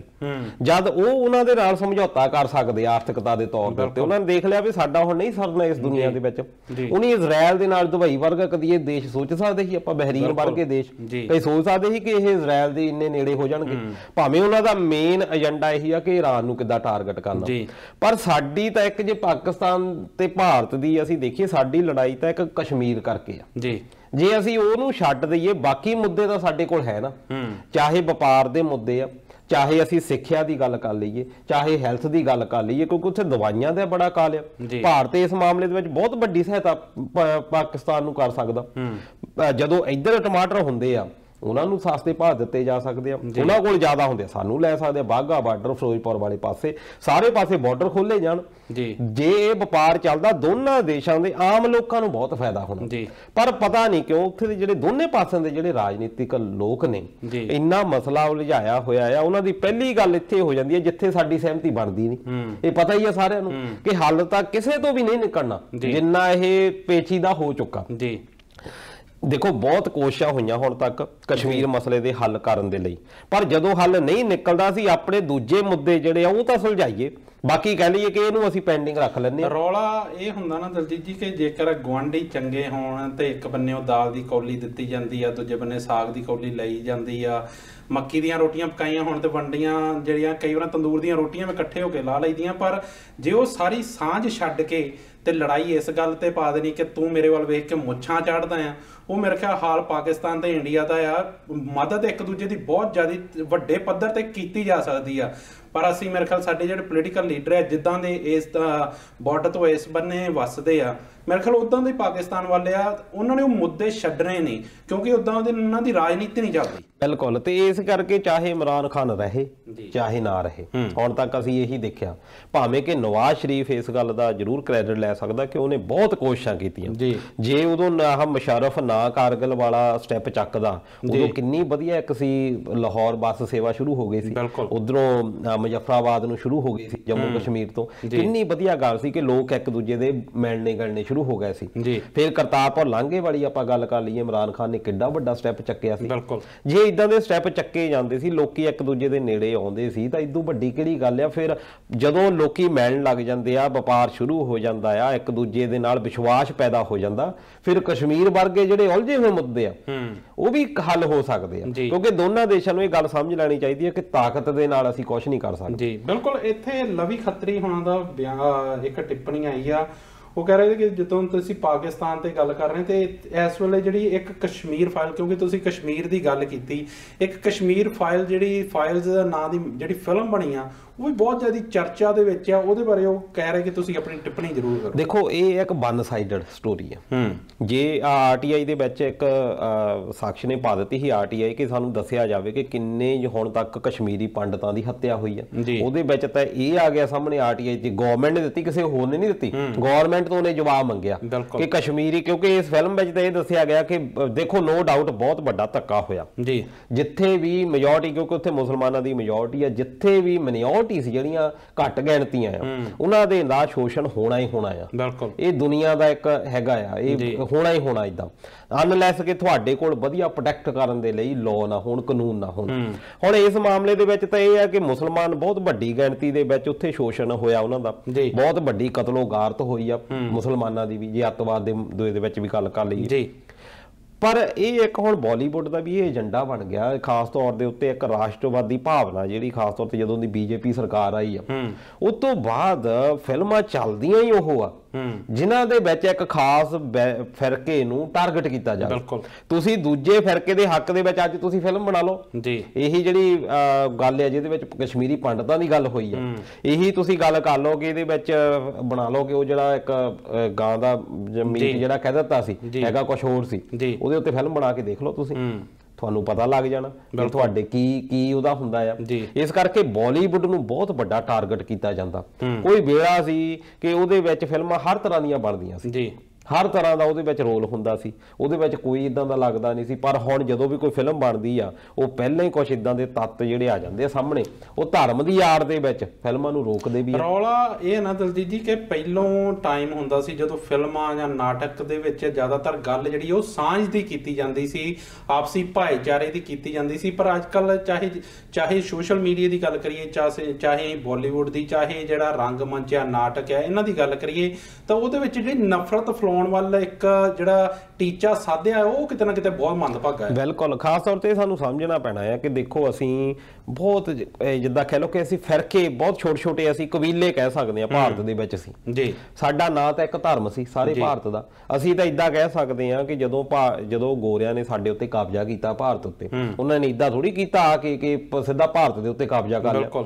ਉਹਨਾਂ ਨੇ ਕਦੀ ਤਾਂ ਮਰਹੱਟੇ ਹਰਾਏ, ਮਰਹੱਟਿਆਂ ਦਾ ਆਪਣਾ ਸਾਮਰਾਜ ਸੀ, ਕਦੀ ਉਹਨਾਂ ਨੇ ਆ ਕੇ ਰਣਜੀਤ ਸਿੰਘ ਇਧਰ ਸਿੱਖ ਰਾਜ ਦੀ ਆਪਾਂ ਗੱਲ ਕਰ ਲਈਏ, ਫਿਰ ਉਹਦੇ ਵਿੱਚ ਆਪਾਂ ਮਗਧ ਦੀ ਗੱਲ ਕਰ ਲਈਏ, ਮਗਧ ਦਾ ਰਾਜ ਸੀਗਾ, ਫਿਰ ਉਧਰੋਂ ਨਵਾਜੂ ਦੌਲਾ ਦੀ ਆਪਾਂ ਗੱਲ ਕਰ ਲਈਏ, ਬੰਗਾਲ ਦੇ ਰਾਜ ਦੀ ਗੱਲ ਕਰ ਲਈਏ, ਉਧਰੋਂ ਆਪਾਂ ਝਾਂਸੀ ਦੀ ਰਾਣੀ ਦੀ ਗੱਲ ਕਰ ਲਈਏ, ਉਧਰੋਂ ਆਪਾਂ ਰਾਜਪੂਤਾਂ ਦੀ ਗੱਲ ਕਰ ਲਈਏ। ਉਹਨਾਂ ਨੇ ਤਾਂ ਇਦਾਂ ਹਰਾਏ, ਜਾਨੀ ਕਹਿ ਲਓ ਕਿ ਛੋਟੇ ਰਾਜ ਵੰਡੇ ਹੋਏ ਸੀ। ਜਦੋਂ ਉਹ ਆਜ਼ਾਦ ਵੀ ਕਰਕੇ ਗਏ ਆ ਉਦੋਂ ਵੀ ਉਹਨਾਂ ਨੇ ਸਾਰੀਆਂ ਰਿਆਸਤਾਂ ਨੂੰ ਆਜ਼ਾਦ ਕੀਤਾ। ਉਹਨਾਂ ਨੇ ਇਹ ਨਹੀਂ ਕਿਹਾ ਕਿ ਅਸੀਂ ਭਾਰਤ ਛੱਡ ਕੇ ਚੱਲੇ, ਕੱਲੀਆਂ ਰਿਆਸਤਾਂ, ਚਾਹੇ ਉਹ ਪਟਿਆਲੇ ਵਾਲਾ ਰਾਜਾ ਸੀ, ਜੀਂਦ ਵਾਲਾ ਰਾਜਾ ਸੀ, ਕਪੂਰਥਲੇ ਵਾਲਾ ਰਾਜਾ ਸੀ, ਨਾਲ ਉਹਨਾਂ ਨੂੰ ਕਹਿਤਾ ਵੀ ਤੁਸੀਂ ਦੇਖੋ ਜੀ ਭਾਰਤ ਵੱਲ ਰਹਿਣਾ ਭਾਰਤ ਵੱਲ ਰਹਿ ਲਓ, ਜੇ ਤੁਸੀਂ ਪਾਕਿਸਤਾਨ ਵੱਲ ਰਹਿਣਾ ਪਾਕਿਸਤਾਨ ਵੱਲ ਰਹਿ ਲਓ। ਅਸਲ ਵਿੱਚ ਕਹਿਣ ਦਾ ਤੱਤਪਰ ਇਹ ਆ ਕਿ ਸਾਡੇ ਵਿੱਚ ਭਿੰਨਤਾਵਾਂ ਬਹੁਤ ਸੀ, ਭਿੰਨਤਾਵਾਂ ਭਰਿਆ ਸਾਡਾ ਦੇਸ਼ ਸੀ, ਪਰ ਸਾਨੂੰ ਇੱਕ ਸੰਵਿਧਾਨ ਦੇ ਦਿੱਤਾ, ਉਹਨੇ ਸਾਨੂੰ ਇਕੱਠਾ ਕਰ ਦਿੱਤਾ। ਹੁਣ ਤੁਸੀਂ ਦੇਖ ਲਓ ਕਿ ਪੰਜਾਬ ਦਾ ਬੰਦਾ ਕੇਰਲਾ ਵਿੱਚ ਚਲੇ ਜਾਵੇ, ਨਾ ਤਾਂ ਸਾਡਾ ਖਾਣਾ ਉਹਨਾਂ ਨਾਲ ਰਲਦਾ, ਨਾ ਸਾਡੀ ਉਹਨਾਂ ਨਾਲ ਬੋਲੀ ਰਲਦੀ ਆ, ਨਾ ਸਾਡਾ ਕੋਈ ਰਹਿਣ ਸਹਿਣ ਰਲਦਾ। ਇਹ ਬਿਲਕੁਲ ਉਦਾਂ ਦਾ ਹੀ ਆ ਕਿ ਤੁਸੀਂ ਜਾ ਕੇ ਉੱਥੇ ਪੁਰਤਗਾਲ ਦੇ ਵਿੱਚ ਰਹਿਣ ਲੱਗ ਜਾਓ, ਤੁਹਾਨੂੰ ਉੱਥੇ ਕੇਰਲਾ ਦੇ ਵਿੱਚ ਇਹੋ ਜਿਹੀਆਂ ਸਥਿਤੀਆਂ ਦਾ ਸਾਹਮਣਾ ਕਰਨਾ ਪੈ ਜਾਣਾ। ਇਸ ਕਰਕੇ ਇਹਨਾਂ ਨੂੰ ਫੇਰ ਵੀ ਬੰਨ੍ਹ ਕੇ ਰੱਖਿਆ। ਸਾਨੂੰ ਇਹ ਗੱਲ ਸਮਝਣੀ ਪੈਣੀ ਆ ਕਿ ਸਾਡਾ ਦੇਸ਼ ਤਾਂ ਹੀ ਚੱਲ ਸਕਦਾ ਜੇ ਅਸੀਂ ਸਹਿਣਸ਼ੀਲਤਾ ਰੱਖੀਏ। ਜਿਸ ਦਿਨ ਅਸੀਂ ਟੋਲਰੈਂਸ ਖਤਮ ਕਰ ਦਿੱਤੀ, ਸਹਿਣਸ਼ੀਲਤਾ ਬੰਦ ਕਰ ਦਿੱਤੀ, ਉਸੇ ਦਿਨ ਇਹ ਸਾਰਾ ਫੇਖਲਾਰਾ ਪੈ ਜਾਣਾ। ਤੇ ਬਹੁਤ ਸਾਰੀਆਂ ਤਾਕਤਾਂ ਦੁਨੀਆ ਦੇ ਵਿੱਚ ਇਹ ਹੈਗੀਆਂ, ਉਹਨਾਂ ਨੂੰ ਪਤਾ ਆ ਕਿ ਇਹ ਜਿਹੜੇ ਲੋਕ ਨੇ ਇਹ ਵੱਖਰੇ ਲੋਕ ਨੇ, ਇਹਨਾਂ ਦੀਆਂ ਜਿਹੜੇ ਚਾਅ ਨੇ, ਇਹਨਾਂ ਦੀਆਂ ਇਛਾਵਾਂ ਨੇ, ਇਹਨਾਂ ਦੇ ਸੱਭਿਆਚਾਰ ਨੇ, ਇਹਨਾਂ ਦੀ ਜਿਹੜੀ ਸੱਭਿਅਤਾ ਆ ਉਹ ਇੱਕ ਦੂਜੇ ਦੇ ਨਾਲ ਰਲਦੀ ਨਹੀਂ। ਬਿਲਕੁਲ, ਉਹ ਜਿਹੜੀ ਇੱਕ ਅੰਦਰ ਜਿਹੜੀ ਪਿਛਲੀ ਬਿਹਾਈਂਡ ਦਾ ਸੀਨਸ ਵਾਲੀ ਗੱਲ ਹੈ, ਜਿਹੜੀ ਆਪਸ ਦੇ ਵਿੱਚ ਇੱਕ ਪਾਟੋ ਧਾੜ ਆ ਜਾਂ ਆਪਸ ਤੋਂ ਵਖਰੇਵੇਂ ਆ, ਉਹ ਕਿਤੇ ਨਾ ਕਿਤੇ ਉਸ ਚੀਜ਼ ਨੂੰ ਟਾਰਗੇਟ ਕੀਤਾ ਜਾਂਦਾ ਹੈ। ਪਰ ਅਸੀਂ ਅਰਦਾਸ ਕਰਦੇ ਹਾਂ ਕਿ ਜਿਸ ਤਰੀਕੇ ਨਾਲ ਭਾਰਤ ਦੇ ਬਾਰੇ ਗੱਲ ਕੀਤੀ ਜਾਂਦੀ ਹੈ ਕਿ ਦੁਨੀਆ ਦਾ ਸਭ ਤੋਂ ਵੱਡਾ ਲੋਕਤੰਤਰ ਹੈ, ਇਹਦੇ ਵਿੱਚ ਬਹੁਤ ਸਾਰੀਆਂ ਭਾਸ਼ਾਵਾਂ, ਬਹੁਤ ਸਾਰੀਆਂ ਕਮਿਊਨਿਟੀਜ਼ ਰਲ ਮਿਲ ਕੇ ਰਹਿੰਦੀਆਂ ਆ, ਤਾਂ ਅਸੀਂ ਅਰਦਾਸ ਕਰਦੇ ਹਾਂ ਕਿ ਇਦਾਂ ਹੀ ਰਹੇ। ਖੈਰ, ਜੋ ਕੁਝ ਪਾਕਿਸਤਾਨ 'ਚ ਹੋਣ ਵਾਲਾ ਦਲਜੀਤ ਜੀ, ਤੇ ਉਹ ਤੇ ਆਉਂਦੇ ਦਿਨਾਂ 'ਚ ਪਤਾ ਲੱਗ ਜੂ, ਤੇ ਉਹਦੇ ਤੇ ਅਸਰ ਭਾਰਤ ਤੇ ਕੀ ਪੈਂਦਾ ਉਹ ਵੀ ਪਤਾ ਚੱਲ ਜੂ। ਹੁਣ ਆਪਾਂ ਜੇ ਪੰਜਾਬ ਵੱਲ ਚੱਲੀਏ ਤਾਂ ਪੰਜਾਬ ਇੱਥੇ ਲਵੀ ਖੱਤਰੀ ਹੋਣਾ ਦੀ ਜਿਹੜੀ ਇੱਕ ਟਿੱਪਣੀ ਫਿਰ ਤੋਂ ਆਈ ਹੈ, ਉਹ ਕਹਿੰਦੇ ਕਿ ਹਰਸਿਮਰਤ ਕੌਰ ਬਾਦਲ ਹੋਣਾ ਨੇ ਇੱਕ ਜਿਹੜਾ ਹੁਣ ਬਿਆਨ ਦਿੱਤਾ ਆ, ਜਿਹੜਾ ਚੰਡੀਗੜ੍ਹ ਨੂੰ ਲੈ ਕੇ ਉਹਨਾਂ ਦਾ ਬਿਆਨ ਹੈ, ਕਿਉਂਕਿ ਚੰਡੀਗੜ੍ਹ ਦਾ ਜਿਹੜਾ ਮੁੱਦਾ ਉਹ ਬਹੁਤ ਵੱਡਾ ਬਣ ਗਿਆ, ਉੱਤੇ ਰਾਜਨੀਤੀ ਬਹੁਤ ਵੱਡੇ ਪੱਧਰ ਤੇ ਹੋਣ ਲੱਗ ਪਈ ਆ। ਕਿੱਦਾਂ ਦੇਖਦੇ ਹੋ ਤੁਸੀਂ? ਦੇਖੋ, ਜਿਹੜਾ ਚੰਡੀਗੜ੍ਹ ਵਾਲਾ ਮੁੱਦਾ ਬੜਾ ਉਲਝਿਆ ਹੋਇਆ ਆ ਜੀ। ਹਰਸਿਮਰਤ ਕੌਰ ਬਾਦਲ ਹੋਣਾ ਦਾ ਮੈਂ ਬਿਆਨ ਸੁਣਿਆ, ਉੱਥੇ ਉਹ ਬੋਲੇ ਆ ਤੇ ਉਹਨਾਂ ਨੇ ਰਾਜੀਵ ਲੌਂਗੋਵਾਲ ਸਮਝੌਤੇ ਦੀ ਰੈਫਰੈਂਸ ਦਿੱਤੀ। ਜੇ ਅਸੀਂ ਦੇਖੀਏ ਕਿ ਮੰਗ ਵੀ ਅਕਾਲੀ ਦਲ ਦੀ ਸੀ ਕਿ ਸਾਨੂੰ ਬਹੁਤ ਵਧੀਆ ਵੈਸੇ ਮੰਗ ਸੀ ਕਿ ਪੰਜਾਬੀ ਬੋਲਦੇ ਜਿਹੜੇ ਇਲਾਕੇ ਆ ਉਹਨਾਂ ਦਾ ਇੱਕ ਵੱਖਰਾ ਸਟੇਟ ਹੋਣਾ ਚਾਹੀਦਾ, ਕਿਉਂਕਿ ਭਾਰਤ ਦੇ ਸੰਵਿਧਾਨ ਦੇ ਵਿੱਚ ਇਹ ਹੈ ਸੀ ਕਿ ਜਿਹੜੇ ਵੱਖਰੇ, ਜਿੱਦਾਂ ਮੈਂ ਪਹਿਲਾਂ ਦੱਸਿਆ ਕਿ ਅਸੀਂ ਵੱਖਰੇ ਵੱਖਰੇ ਲੋਕ, ਵੱਖਰੀਆਂ ਵੱਖਰੀਆਂ ਭਾਸ਼ਾਵਾਂ ਵਾਲੇ ਲੋਕ ਸੀ, ਉਹਨਾਂ ਨੂੰ ਪਤਾ ਸੀ ਕਿ ਅਸੀਂ ਜੇ ਸਟੇਟ ਜਿਹੜੇ ਆ ਭਾਸ਼ਾ ਦੇ ਆਧਾਰ ਦੇ ਉੱਤੇ ਬਣਾਏ ਜਾਣ ਇਹ ਇਕੱਠੇ ਰਹਿ ਸਕਦੇ ਆ। ਇਹ ਸਟੇਟ ਦੀ ਪ੍ਰਗਤੀ ਲਈ ਇਸੇ ਲਈ ਸੰਘੀ ਢਾਂਚਾ ਇਹਨੂੰ ਕਿਹਾ ਗਿਆ ਕਿ ਗੁਜਰਾਤ ਦੇ ਲੋਕ ਗੁਜਰਾਤੀ ਵਿੱਚ ਗੱਲ ਕਰਨਗੇ, ਉਸ ਖਿੱਤੇ ਦੇ ਲੋਕ ਉਹ ਜ਼ਿਆਦਾ ਡਿਵੈਲਪਮੈਂਟ ਕਰ ਸਕਦੇ ਆ। ਹੁਣ ਮੰਨ ਲਓ ਕਿ ਗੁਜਰਾਤ ਦੇ ਨਾਲ ਅਸੀਂ ਜੋੜ ਦਈਏ ਰਾਜਸਥਾਨ ਨੂੰ, ਭਾਵੇਂ ਨਾਲ ਨੇ ਮਾਰੂਥਲ ਵਾਲੇ ਇਲਾਕੇ ਨੇ, ਦੋਨਾਂ ਦੀ ਬੋਲੀ ਦੇ ਵਿੱਚ ਡਿਫਰੈਂਸ ਪੈ ਜਾਂਦਾ, ਦੋਨਾਂ ਦੇ ਖਾਣ ਪੀਣ 'ਚ ਫਰਕ ਪੈ ਜਾਂਦਾ, ਇਸ ਕਰਕੇ ਉਹ ਆਪਣਾ ਇਕੱਠਾ ਨਹੀਂ ਰਹਿ ਸਕਦੇ ਸੀ, ਇਕੱਠਾ ਉਹ ਡਿਵੈਲਪ ਨਹੀਂ ਸੀ ਕਰ ਸਕਦੇ, ਰਹਿਣ ਨੂੰ ਤਾਂ ਰਹਿ ਸਕਦੇ, ਇਕੱਠਾ ਡਿਵੈਲਪ ਨਹੀਂ ਸੀ ਕਰ ਸਕਦੇ। ਉਹਨਾਂ ਨੂੰ ਕਹਿਤਾ ਵੀ ਭਾਸ਼ਾ ਦੇ ਆਧਾਰ ਦੇ ਉੱਤੇ, ਕਿਉਂਕਿ ਬੋਲੀ ਜਿਹੜੀ ਆ ਉਹ ਸਾਨੂੰ ਬੜਾ ਇਕੱਠਾ ਕਰਦੀ ਹੈ। ਤੁਸੀਂ ਅਮਰੀਕਾ, ਕੈਨੇਡਾ, ਜਿੱਥੇ ਮਰਜ਼ੀ ਦੁਨੀਆ ਦੇ ਇਲਾਕੇ ਦੇ ਵਿੱਚ ਚਲੇ ਜਾਓ, ਜੇ ਤੁਹਾਨੂੰ ਪੰਜਾਬੀ ਬੋਲਦਾ ਕੋਈ ਬੰਦਾ ਮਿਲ ਜਾਂਦਾ ਤੁਹਾਨੂੰ ਚਾਅ ਚੜ ਜਾਂਦਾ, ਬਿਲਕੁਲ, ਕਿਉਂਕਿ ਜਿਹੜੀ ਭਾਸ਼ਾ ਆ ਤੁਹਾਨੂੰ ਇਕੱਠਾ ਕਰਦੀ ਆ। ਹੁਣ ਇਸੇ ਆਧਾਰ ਦੇ ਉੱਤੇ ਉਹਨਾਂ ਨੇ ਕਿਹਾ ਕਿ ਭਾਰਤ ਦੇ ਸੰਵਿਧਾਨ ਦੇ ਵਿੱਚ ਇਹ ਕਿਹਾ ਗਿਆ ਕਿ ਸਾਨੂੰ ਪੰਜਾਬੀ ਭਾਸ਼ਾ ਦਾ ਇੱਕ ਮੁੱਦਾ ਚਾਹੀਦਾ, ਇਲਾਕਾ ਸਟੇਟ ਚਾਹੀਦਾ, ਪਰ ਐਡੀ ਵੱਡੀ ਕੁਰਬਾਨੀ ਦੇਣੀ ਪੈਣੀ ਆ ਸਟੇਟ ਨੂੰ, ਇਹ ਪਤਾ ਹੀ ਨਹੀਂ ਸੀ। ਉਹਦੇ ਵਿੱਚ ਬਹੁਤ ਵੱਡਾ ਇੱਕ ਜੇ ਦੇਖਿਆ ਜਾਵੇ ਉਹਦੇ ਵਿੱਚ ਜਿਹੜੀ ਮਰਦਮਸ਼ੁਮਾਰੀ ਹੋਈ ਆ, ਉਹਦੇ ਵਿੱਚ ਕਿਸ ਤਰੀਕੇ ਦੇ ਢੰਗ ਤਰੀਕੇ ਵਰਤੇ ਗਏ ਉਹ ਸਾਰਿਆਂ ਦੇ ਸਾਹਮਣੇ ਹੀ ਆ ਕਿ ਬਹੁਤ ਸਾਰੇ ਜਿਹੜੇ ਪੰਜਾਬੀ ਬੋਲਦੇ ਇਲਾਕੇ ਜਿਹਦੇ ਕਰਕੇ ਇਹ ਹੋਇਆ ਬਣਾਉਣ ਦਾ ਜਿਹੜਾ ਟੀਚਾ ਸੀ ਉਹਦਾ ਪੂਰਾ ਹੀ ਨਹੀਂ ਹੋ ਪਾਇਆ। ਜਿਹੜੇ ਪੰਜਾਬੀ ਬੋਲਦੇ ਇਲਾਕੇ ਸੀ ਉਹ ਉੱਤਰਾਖੰਡ ਵਾਲੇ ਪਾਸੇ ਰਹਿ ਗਏ ਜਾਂ ਹਰਿਆਣੇ ਵਿੱਚ ਚਲੇ ਗਏ, ਜਿਹੜਾ ਅੱਜ ਵੀ ਸਾਡਾ ਮੁੱਦਾ ਆ। ਹੁਣ ਵਿੱਚ ਜਿਹੜੀ ਇਸ਼ੂ ਆ ਉਹ ਚੰਡੀਗੜ੍ਹ ਰਹਿ ਗਿਆ, ਜਦ ਕਿ ਬਣਾਇਆ ਪੰਜਾਬ ਦੇ ਉਹ ਪਿੰਡਾਂ ਦੇ ਵਿੱਚ ਸੀ। ਦੂਜਾ ਇਹ ਸੀ ਕਿ ਇਹ ਵੀ ਸੰਵਿਧਾਨ ਦੇ ਵਿੱਚ ਆ ਕਿ ਜਿਹੜੇ ਸਟੇਟ ਤੋਂ ਜਿਹੜਾ ਸਟੇਟ ਪਹਿਲਾਂ ਹੁੰਦਾ, ਪਹਿਲਾਂ ਤਾਂ ਸਟੇਟ ਪੰਜਾਬ ਸੀ, ਹਰਿਆਣਾ ਨਵਾਂ ਬਣਿਆ ਸੀ, ਕਿ ਜਿਹੜੀ ਰਾਜਧਾਨੀ ਆ ਉਹ ਰਾਜਧਾਨੀ ਪਹਿਲੀ ਸਟੇਟ ਦੀ ਰਹਿਣੀ ਆ, ਇਹ ਤਾਂ ਪਹਿਲਾਂ ਹੈ ਹੀ ਸੀ। ਪਰ ਉਸ ਵੇਲੇ ਵੀ ਇਹਨੂੰ ਇਸ਼ੂ ਬਣਾਇਆ ਗਿਆ ਕਿਉਂਕਿ ਕੋਈ ਵੀ ਧਿਰ ਰੈਡੀ ਨਹੀਂ ਸੀ। ਰੈਡੀ ਇਸ ਕਰਕੇ ਨਹੀਂ ਸੀ ਕਿ ਜਿਹੜਾ ਚੰਡੀਗੜ੍ਹ ਆ ਬਹੁਤ ਵਧੀਆ ਤਰੀਕੇ ਦੇ ਨਾਲ ਡਿਵੈਲਪ ਕੀਤਾ ਸੀ, ਬਹੁਤ ਵਧੀਆ ਤਰੀਕੇ ਦੇ ਨਾਲ ਇਹਦੀ ਪ੍ਰਬੰਧ ਜਿਹੜਾ ਪ੍ਰਸ਼ਾਸਨ ਆ ਉਹ ਬਹੁਤ ਵਧੀਆ ਤਰੀਕੇ ਨਾਲ ਕੰਮ ਕਰਦਾ ਸੀ। ਦੋਨਾਂ ਨੂੰ ਹੀ ਮਨਾ ਲਿਆ, ਚਲੋ ਠੀਕ ਆ, 60-40 ਦਾ ਫਿਰ ਵੀ ਅਨੁਪਾਤ ਰੱਖ ਲਿਆ, ਪਰ ਗਾਹੇ ਬਗਾਹੇ ਹੁਣ ਤੱਕ 60-40 ਦਾ ਜਿਹੜਾ ਅਨੁਪਾਤ ਆ ਤੋੜਿਆ ਜਾਂਦਾ। ਹੁਣ ਹਰਸਿਮਰਤ ਕੌਰ ਬਾਦਲ ਨੇ ਰਾਜੀਵ ਲੌਂਗੋਵਾਲ ਜਿਹੜੇ ਸਮਝੌਤੇ ਨੂੰ ਕਿਹਾ, ਉਹਦਾ ਸਭ ਤੋਂ ਪਹਿਲਾਂ ਵਿਰੋਧ ਪ੍ਰਕਾਸ਼ ਸਿੰਘ ਬਾਦਲ ਹੋਣਾ ਨੇ ਕੀਤਾ, ਗੁਰਚਰਨ ਸਿੰਘ ਟੌਹਰਾ ਹੋਣਾ ਨੇ ਕੀਤਾ, ਬਰਨਾਲਾ ਸਾਹਿਬ ਨੇ ਕੀਤਾ, ਬਾਅਦ ਚ ਇਹਨਾਂ ਨੂੰ ਮਨਾਉਣ ਦੇ ਲਈ ਲੌਂਗੋਵਾਲ ਹੋਣਾ ਨੇ ਮੀਟਿੰਗਾਂ ਵੀ ਕੀਤੀਆਂ, ਬਾਅਦ ਚ ਕਿਤੇ ਮੰਨੇ ਆ ਇਹ। ਉਹਦੇ ਵਿੱਚ ਇਹੀ ਕਿਹਾ ਸੀ, ਰਾਜੀਵ ਗਾਂਧੀ ਮੰਨਿਆ ਸੀ ਇਸ ਗੱਲ ਨੂੰ ਕਿ ਅਸੀਂ ਚੰਡੀਗੜ੍ਹ ਪੰਜਾਬ ਨੂੰ ਦਵਾਂਗੇ। ਫਿਰ ਉਹ ਸਮਝੌਤਾ ਅਜੇ ਤੱਕ ਪੂਰਾ ਕਿਉਂ ਨਹੀਂ ਹੋਇਆ? ਉਹਦੇ ਵਿੱਚ ਪੰਜਾਬੀ ਭਾਸ਼ਾ ਦੇ ਡਿਵੈਲਪਮੈਂਟ ਦੇ ਲਈ ਵੀ ਗੱਲ ਮੰਨੀ ਆ। ਫਿਰ ਉਹਦੇ ਵਿੱਚ ਜਿਹੜੇ ਫੌਜ ਆ, ਕਿਉਂਕਿ ਜਗਜੀਵਨ ਰਾਮ ਜਦੋਂ ਬਣਿਆ ਉਹਨੇ ਕਹਿ ਦਿੱਤਾ ਸੀ ਕਿ ਜਿਹੜੇ ਪੰਜਾਬ ਦੇ ਹਰਿਆਣੇ ਦੇ ਜਿਹੜੇ ਲੋਕ ਨੇ ਇਹਨਾਂ ਦੇ ਵਿੱਚ ਘਟਾਈ ਜਾਣੀ ਆ ਆਰਮੀ ਦੇ ਵਿੱਚ ਜਿਹੜੀ ਇਨਵੋਲਵਮੈਂਟ ਆ, ਕਿਉਂਕਿ ਪਹਿਲਾਂ ਬਹੁਤ ਜ਼ਿਆਦਾ ਆਰਮੀ ਦੇ ਵਿੱਚ ਜਾਂਦੇ ਸੀ। ਫਿਰ ਇਸੇ ਸਮਝੌਤੇ ਦੇ ਵਿੱਚ ਇਹ ਕਿਹਾ ਸੀ ਕਿ ਜਿਹੜੀਆਂ ਸਿੱਖ ਰੈਜੀਮੈਂਟ ਆ ਉਹਦੇ ਵਿੱਚ 100% ਜਿਹੜੇ ਪੰਜਾਬੀ ਸਿੱਖ ਹੋਣਗੇ, ਫਿਰ ਜਿਹੜੀ ਪੰਜਾਬ ਰੈਜੀਮੈਂਟ ਆ ਉਹ 'ਚ 50% ਹੋਣਗੇ। ਇਹ ਉਹਦੇ ਵਿੱਚ ਆ ਸਮਝੌਤੇ ਦੇ, ਪਰ ਉਸ ਸਮਝੌਤੇ ਦੀ ਗੱਲ ਹੀ ਨਹੀਂ ਕੋਈ ਕੀਤੀ ਜਾਂਦੀ। ਪਰ ਦੂਜੇ ਪਾਸੇ ਇਹ ਆ ਕਿ ਹਰਸਿਮਰਤ ਕੌਰ ਬਾਦਲ ਉਦੋਂ ਹੀ ਬੋਲਦੇ ਆ ਜਦੋਂ ਇਦਾਂ ਦਾ ਕੋਈ ਗੱਲ ਹੋ ਜਾਂਦੀ ਹੈ। ਗੱਲ ਇਹ ਆ ਨਾ, ਰਾਜਨੀਤੀ ਦਲਜੀਤ ਜੀ ਏਡੀ ਵੱਡੀ ਖੇਡ ਆ, ਕਿਉਂਕਿ ਇਹ ਆਪਾਂ ਜੇ ਪਿੰਡਾਂ ਦੀ ਗੱਲ ਕਰੀਏ ਤਾਂ ਕਈ ਵਾਰ ਪੰਚਾਇਤੀ ਚੋਣਾਂ 'ਚ ਹੀ ਜਿਹੜੇ ਦੋ ਗਵਾਂਢੀ ਹੁੰਦੇ ਆ ਜਾਂ ਇੱਕੋ ਪਿੰਡ 'ਚ ਰਹਿਣ ਕਰਕੇ ਇੱਕ ਦੂਸਰੇ ਤੇ ਸਿਰ ਪਾੜ ਦਿੰਦੇ, ਇਸ ਕਦਰ ਇੱਕ ਦੂਜੇ ਨਾਲ ਬੋਲਣੋਂ ਹਟ ਜਾਂਦੇ ਕਿ ਇੱਕ ਦੂਜੇ ਦੇ ਵਿਆਹਾਂ ਤੇ ਮਰਗਾਂ ਤੇ ਵੀ ਇੱਕ ਦੂਜੇ ਦੇ ਮੱਥੇ ਨਹੀਂ ਲੱਗਦੇ। ਪਰ ਇਹ ਜਿਹੜੇ ਰਾਜਨੇਤਾ ਕਿਸ ਕਦਰ ਕੂਣੀ ਮੋੜ ਕੱਟਦੇ ਆ, ਕਿਉਂਕਿ ਜਿਸ ਤਰੀਕੇ ਤੁਸੀਂ ਪ੍ਰਕਾਸ਼ ਸਿੰਘ ਬਾਦਲ ਹੋਣਾ ਦੀ ਗੱਲ ਕੀਤੀ ਕਿ ਉਹ ਪਹਿਲੋਂ ਰਣਜੀਤ ਜਿਹੜਾ ਲੌਂਗੋਵਾਲ, ਹਾਂਜੀ, ਉਹਦਾ ਪਹਿਲੋਂ ਵਿਰੋਧ ਕਰਦੇ ਰਹੇ ਤੇ ਹੁਣ ਹਰਸਿਮਰਤ ਬਾਦਲ ਹੋਣੀ ਉਹਨਾਂ ਦਾ ਹੀ ਜਿਹੜਾ ਦੇ ਰਹੇ ਆ, ਵੇਰਵਾ ਦੇ ਰਹੇ ਆ। ਤੇ ਜਿਸ ਤਰੀਕੇ ਨਾਲ ਪਹਿਲੋਂ ਹਰਸਿਮਰਤ ਬਾਦਲ ਹੋਣੀ ਜਦੋਂ ਕਿਸਾਨੀ ਸੰਘਰਸ਼ ਚੱਲਿਆ ਉਦੋਂ ਬੀਜੇਪੀ ਦੀ ਬਿਲਕੁਲ ਬੋਲੀ ਬੋਲਦੇ ਸੀ, ਹੁਣ ਕਹਿੰਦੇ ਕਿ ਤੁਸੀਂ ਪੰਜਾਬ ਦੇ ਹੱਕਾਂ ਤੇ ਡਾਕਾ ਮਾਰ ਰਹੇ ਆ। ਜੇ ਦੂਜੇ ਬੰਨੇ ਆਪਾਂ ਕੈਪਟਨ ਸਾਹਿਬ ਦੀ ਗੱਲ ਕਰੀਏ ਤੇ ਕੈਪਟਨ ਸਾਹਿਬ ਪਹਿਲੋਂ ਕਹਿੰਦੇ ਹੁੰਦੇ ਸੀ ਕਿ ਬੀਜੇਪੀ ਬਹੁਤ ਗਲਤ ਕਰਦੀ ਆ, ਹੁਣ ਕਹਿੰਦੇ ਕਿ ਬੀਜੇਪੀ ਜਿਹੜੀ ਆ ਉਹ ਜਿਹੜੇ ਚੰਡੀਗੜ੍ਹ ਦੇ ਜਿਹੜੇ ਨੌਕਰੀਆਂ ਵਾਲੇ ਆ ਉਹਨਾਂ ਦੀ ਗੱਲ ਮੰਨ ਕੇ ਤੇ ਉਹਨਾਂ ਦੀ ਗੱਲ ਸੁਣ ਰਹੀ ਆ। ਇਹੀ ਕਾਰਨ ਆ ਕਿ ਚੰਡੀਗੜ੍ਹ ਸਾਨੂੰ ਅੱਜ ਤੱਕ ਮਿਲਿਆ ਨਹੀਂ ਜੀ। ਅੱਜ ਤੁਸੀਂ ਦੇਖੋ ਕਿ ਜਿਹੜੇ ਭਾਜਪਾ ਦੇ ਆਗੂ ਆ, ਚਾਹੇ ਗਰੇਵਾਲ ਰੱਖ ਲਓ, ਚਾਹੇ ਚਲੋ ਜਿਹੜੇ ਹਿੰਦੂ ਲੌਬੀ ਆ ਉਹ ਵੱਖਰੀ ਗੱਲ ਕਰ ਲਓ, ਜਿਹੜੇ ਸਿੱਖ ਨੇਤਾ ਵੀ ਆ ਭਾਜਪਾ ਦੇ ਉਹ ਕਹਿ ਰਹੇ ਆ ਕਿ ਭਾਜਪਾ ਨੇ ਬਹੁਤ ਵਧੀਆ ਕੀਤਾ ਜੀ, ਭਾਜਪਾ ਨੇ ਤਾਂ ਬਹੁਤ ਵੱਡਾ ਸਟੈਪ ਚੱਕਿਆ ਜੀ। ਲਾਲਚ ਕੀ ਆ? ਭਾਜਪਾ ਨੇ ਜਦੋਂ ਸ਼ਵੇਤ ਮਲਿਕ ਨੂੰ ਰਾਜ ਸਭਾ ਦਾ ਮੈਂਬਰ ਬਣਾਇਆ ਸੀ ਉਹਨੂੰ ਤਾਂ ਜਾਣਦਾ ਹੀ ਕੋਈ ਨਹੀਂ ਸੀ ਜੀ। ਅਸਲ ਦੇ ਵਿੱਚ ਉਹਨਾਂ ਨੇ ਐਗਜ਼ਾਮਪਲ ਸੈੱਟ ਕਰ ਦਿੱਤੀ ਸੀ ਵੀ ਸਾਡੀ ਨਾਲ ਵਫਾਦਾਰੀ ਨਿਭਾਓ, ਅਸੀਂ ਕਿਤੇ ਨਾ ਕਿਤੇ ਤੁਹਾਨੂੰ ਉਹਦਾ ਇਨਾਮ ਦੇਣਾ ਹੀ ਆ ਜੀ। ਇਹਨਾਂ ਨੂੰ ਪਤਾ ਵੀ ਅਸੀਂ ਤਾਂ ਐਮਐਲਏ ਤਾਂ ਕਦੀ ਜਿੱਤੇ ਨਹੀਂ ਸਕਦੇ, ਐਮਐਲਏ ਤੇ ਛੱਡੋ ਅਸੀਂ ਐਮਸੀ ਨਹੀਂ ਜਿੱਤ ਸਕਦੇ ਕਦੀ। ਵੋਟਾਂ ਦੇ ਵਿੱਚ ਤੁਹਾਨੂੰ ਪਤਾ ਲੱਗੇ ਗਿਆ ਪੰਜਾਬ ਦੇ ਵਿੱਚ 6% ਸ਼ੇਅਰ ਮਿਲਿਆ ਇਹਨਾਂ ਨੂੰ ਵੋਟਾਂ ਦੇ ਵਿੱਚ ਬੀਜੇਪੀ ਨੂੰ, ਕੱਲਾ ਇਹਨਾਂ ਨੇ ਲੜ ਕੇ ਦੇਖ ਲਿਆ। ਇਸ ਕਰਕੇ ਹੁਣ ਉਹਨਾਂ ਨੂੰ ਪਤਾ ਵੀ ਅਸੀਂ ਤਾਂ ਜਿੱਤ ਨਹੀਂ ਸਕਦੇ ਇੱਥੇ ਅਨਲੈਸ ਕਿ ਸਾਡਾ ਕਿਸੇ ਵੱਡੀ ਪਾਰਟੀ ਦੇ ਨਾਲ ਸਮਝੌਤਾ ਨਹੀਂ ਹੁੰਦਾ। ਹੁਣ ਉਹਦਾ ਇਹੀ ਆ ਕਿ ਅਸੀਂ ਜੋ ਹਾਈ ਕਮਾਂਡ ਕਹਿੰਦੀ ਆ ਅਸੀਂ ਉੱਤੇ ਫੁੱਲ ਚੜਾਈ ਜਾਈਏ। ਪਰ ਦੂਜਾ ਪੱਖ ਇੱਕ ਹੋਰ ਵੀ ਆ, ਦੂਜਾ ਪੱਖ ਇਹ ਆ ਕਿ ਇਹ ਸਰਵਿਸਿਸ ਰੂਲ ਦੀ ਗੱਲ ਹੋਈ ਆ ਜਿੱਥੋਂ ਇਹ ਮੁੱਦਾ ਉੱਠਿਆ। ਸਰਵਿਸਿਸ ਰੂਲ ਇਹ ਆ ਕਿ ਉਹਨਾਂ ਨੇ ਕਹਿ ਦਿੱਤਾ ਵੀ ਚੰਡੀਗੜ੍ਹ ਦੇ ਵਿੱਚ ਜਿਹੜੇ ਪਹਿਲਾਂ ਮੁਲਾਜ਼ਮ ਸੀ ਉਹਨਾਂ ਉੱਤੇ ਪੰਜਾਬ ਦਾ ਜੋ ਰੂਲ ਆ ਉਹ ਹੁੰਦਾ ਸੀ, ਹੁਣ ਉਹਨਾਂ ਨੇ ਸੈਂਟਰ ਦਾ ਕਰ ਦਿੱਤਾ। ਅਸਲੀ ਜਿਹੜੀ ਸਮੱਸਿਆ ਤੇ ਅਜੇ ਤੱਕ ਕੋਈ ਮੁਲਾਜ਼ਮ ਜਥੇਬੰਦੀ ਤਾਂ ਬੋਲੀ ਨਹੀਂ, ਬੋਲਣਾ ਤਾਂ ਉਹਨਾਂ ਨੂੰ ਚਾਹੀਦਾ ਸੀ, ਮੁਲਾਜ਼ਮ ਜਥੇਬੰਦੀ ਕੋਈ ਨਹੀਂ ਬੋਲੀ, ਉਹ ਚੁੱਪ ਕਰਕੇ ਬੈਠੀ ਆ। ਕਾਰਨ ਕੀ ਆ? ਕਾਰਨ ਇਹ ਆ ਕਿ ਉਹਨਾਂ ਨੂੰ ਵਧੀਆ ਮਿਲਦੀਆਂ ਸਹੂਲਤਾਂ ਉੱਥੋਂ, ਸੈਂਟਰ ਦੇ ਜਿਹੜੇ ਰੂਲ ਆ ਜ਼ਿਆਦਾ ਵਧੀਆ ਆ ਬਿਲਕੁਲ ਸਟੇਟ ਦੇ, ਜਾਂ ਤਾਂ ਤੁਸੀਂ ਆਪਣੇ ਰੂਲ ਉਹਨਾਂ ਦੇ ਬਰਾਬਰ ਲੈ ਕੇ ਜਾਓ। ਇਹ 58 ਸਾਲ ਦੀ ਉਮਰ ਦੇ ਵਿੱਚ ਰਿਟਾਇਰ ਕਰ ਦਿੰਦੇ ਪੰਜਾਬ ਸਰਕਾਰ ਵਾਲੇ, ਜਦ ਕਿ ਸੈਂਟਰ ਵਾਲੇ 60 ਸਾਲ ਦੀ ਉਮਰ 'ਚ ਕਰਦੇ ਆ। ਫਿਰ ਉਹ ਤੁਹਾਨੂੰ 2 ਸਾਲ ਦਾ ਸ਼ਾਇਦ ਜਿਹੜਾ ਭੱਤਾ ਆ ਸਿੱਖਿਆ ਦੇ ਲਈ ਬੱਚਿਆਂ ਲਈ ਉਹ ਵੀ ਦਿੰਦੇ ਆ, ਫਿਰ ਤੁਹਾਨੂੰ ਸਫ਼ਰ ਦੇ ਲਈ ਵੀ ਦਿੰਦੇ ਆ, ਫਿਰ ਤਨਖਾਹਾਂ ਦੇ ਵਿੱਚ ਵੀ ਫਰਕ ਆ। ਇਸ ਕਰਕੇ ਜੇ ਤਾਂ ਤੁਸੀਂ ਜਾਂ ਤਾਂ ਉਹਨਾਂ ਦੇ ਬਰਾਬਰ ਦੀ ਕੈਟੇਗਰੀ ਦੇ ਵਿੱਚ ਲੈ ਕੇ ਆਓ, ਬਿਲਕੁਲ, ਜਾਂ ਤਾਂ ਉਹਨਾਂ ਦੇ ਬਰਾਬਰ ਦੀਆਂ ਸਹੂਲਤਾਂ ਦਿਓ, ਫਿਰ ਤਾਂ ਉਹ ਮੁਲਾਜ਼ਮ ਅਸਲ ਵਿੱਚ ਜਿਨ੍ਹਾਂ ਦੇ ਉੱਤੇ ਗੱਲ ਉਹ ਵਿਰੋਧ ਕਰਨ ਫਿਰ ਹੀ ਉਹ ਪਿੱਛੇ ਹਟ ਸਕਦੇ। ਜਥੇਬੰਦੀਆਂ ਨੇ ਤਾਂ ਸਵਾਗਤ ਕੀਤਾ ਇਸ ਗੱਲ ਦਾ।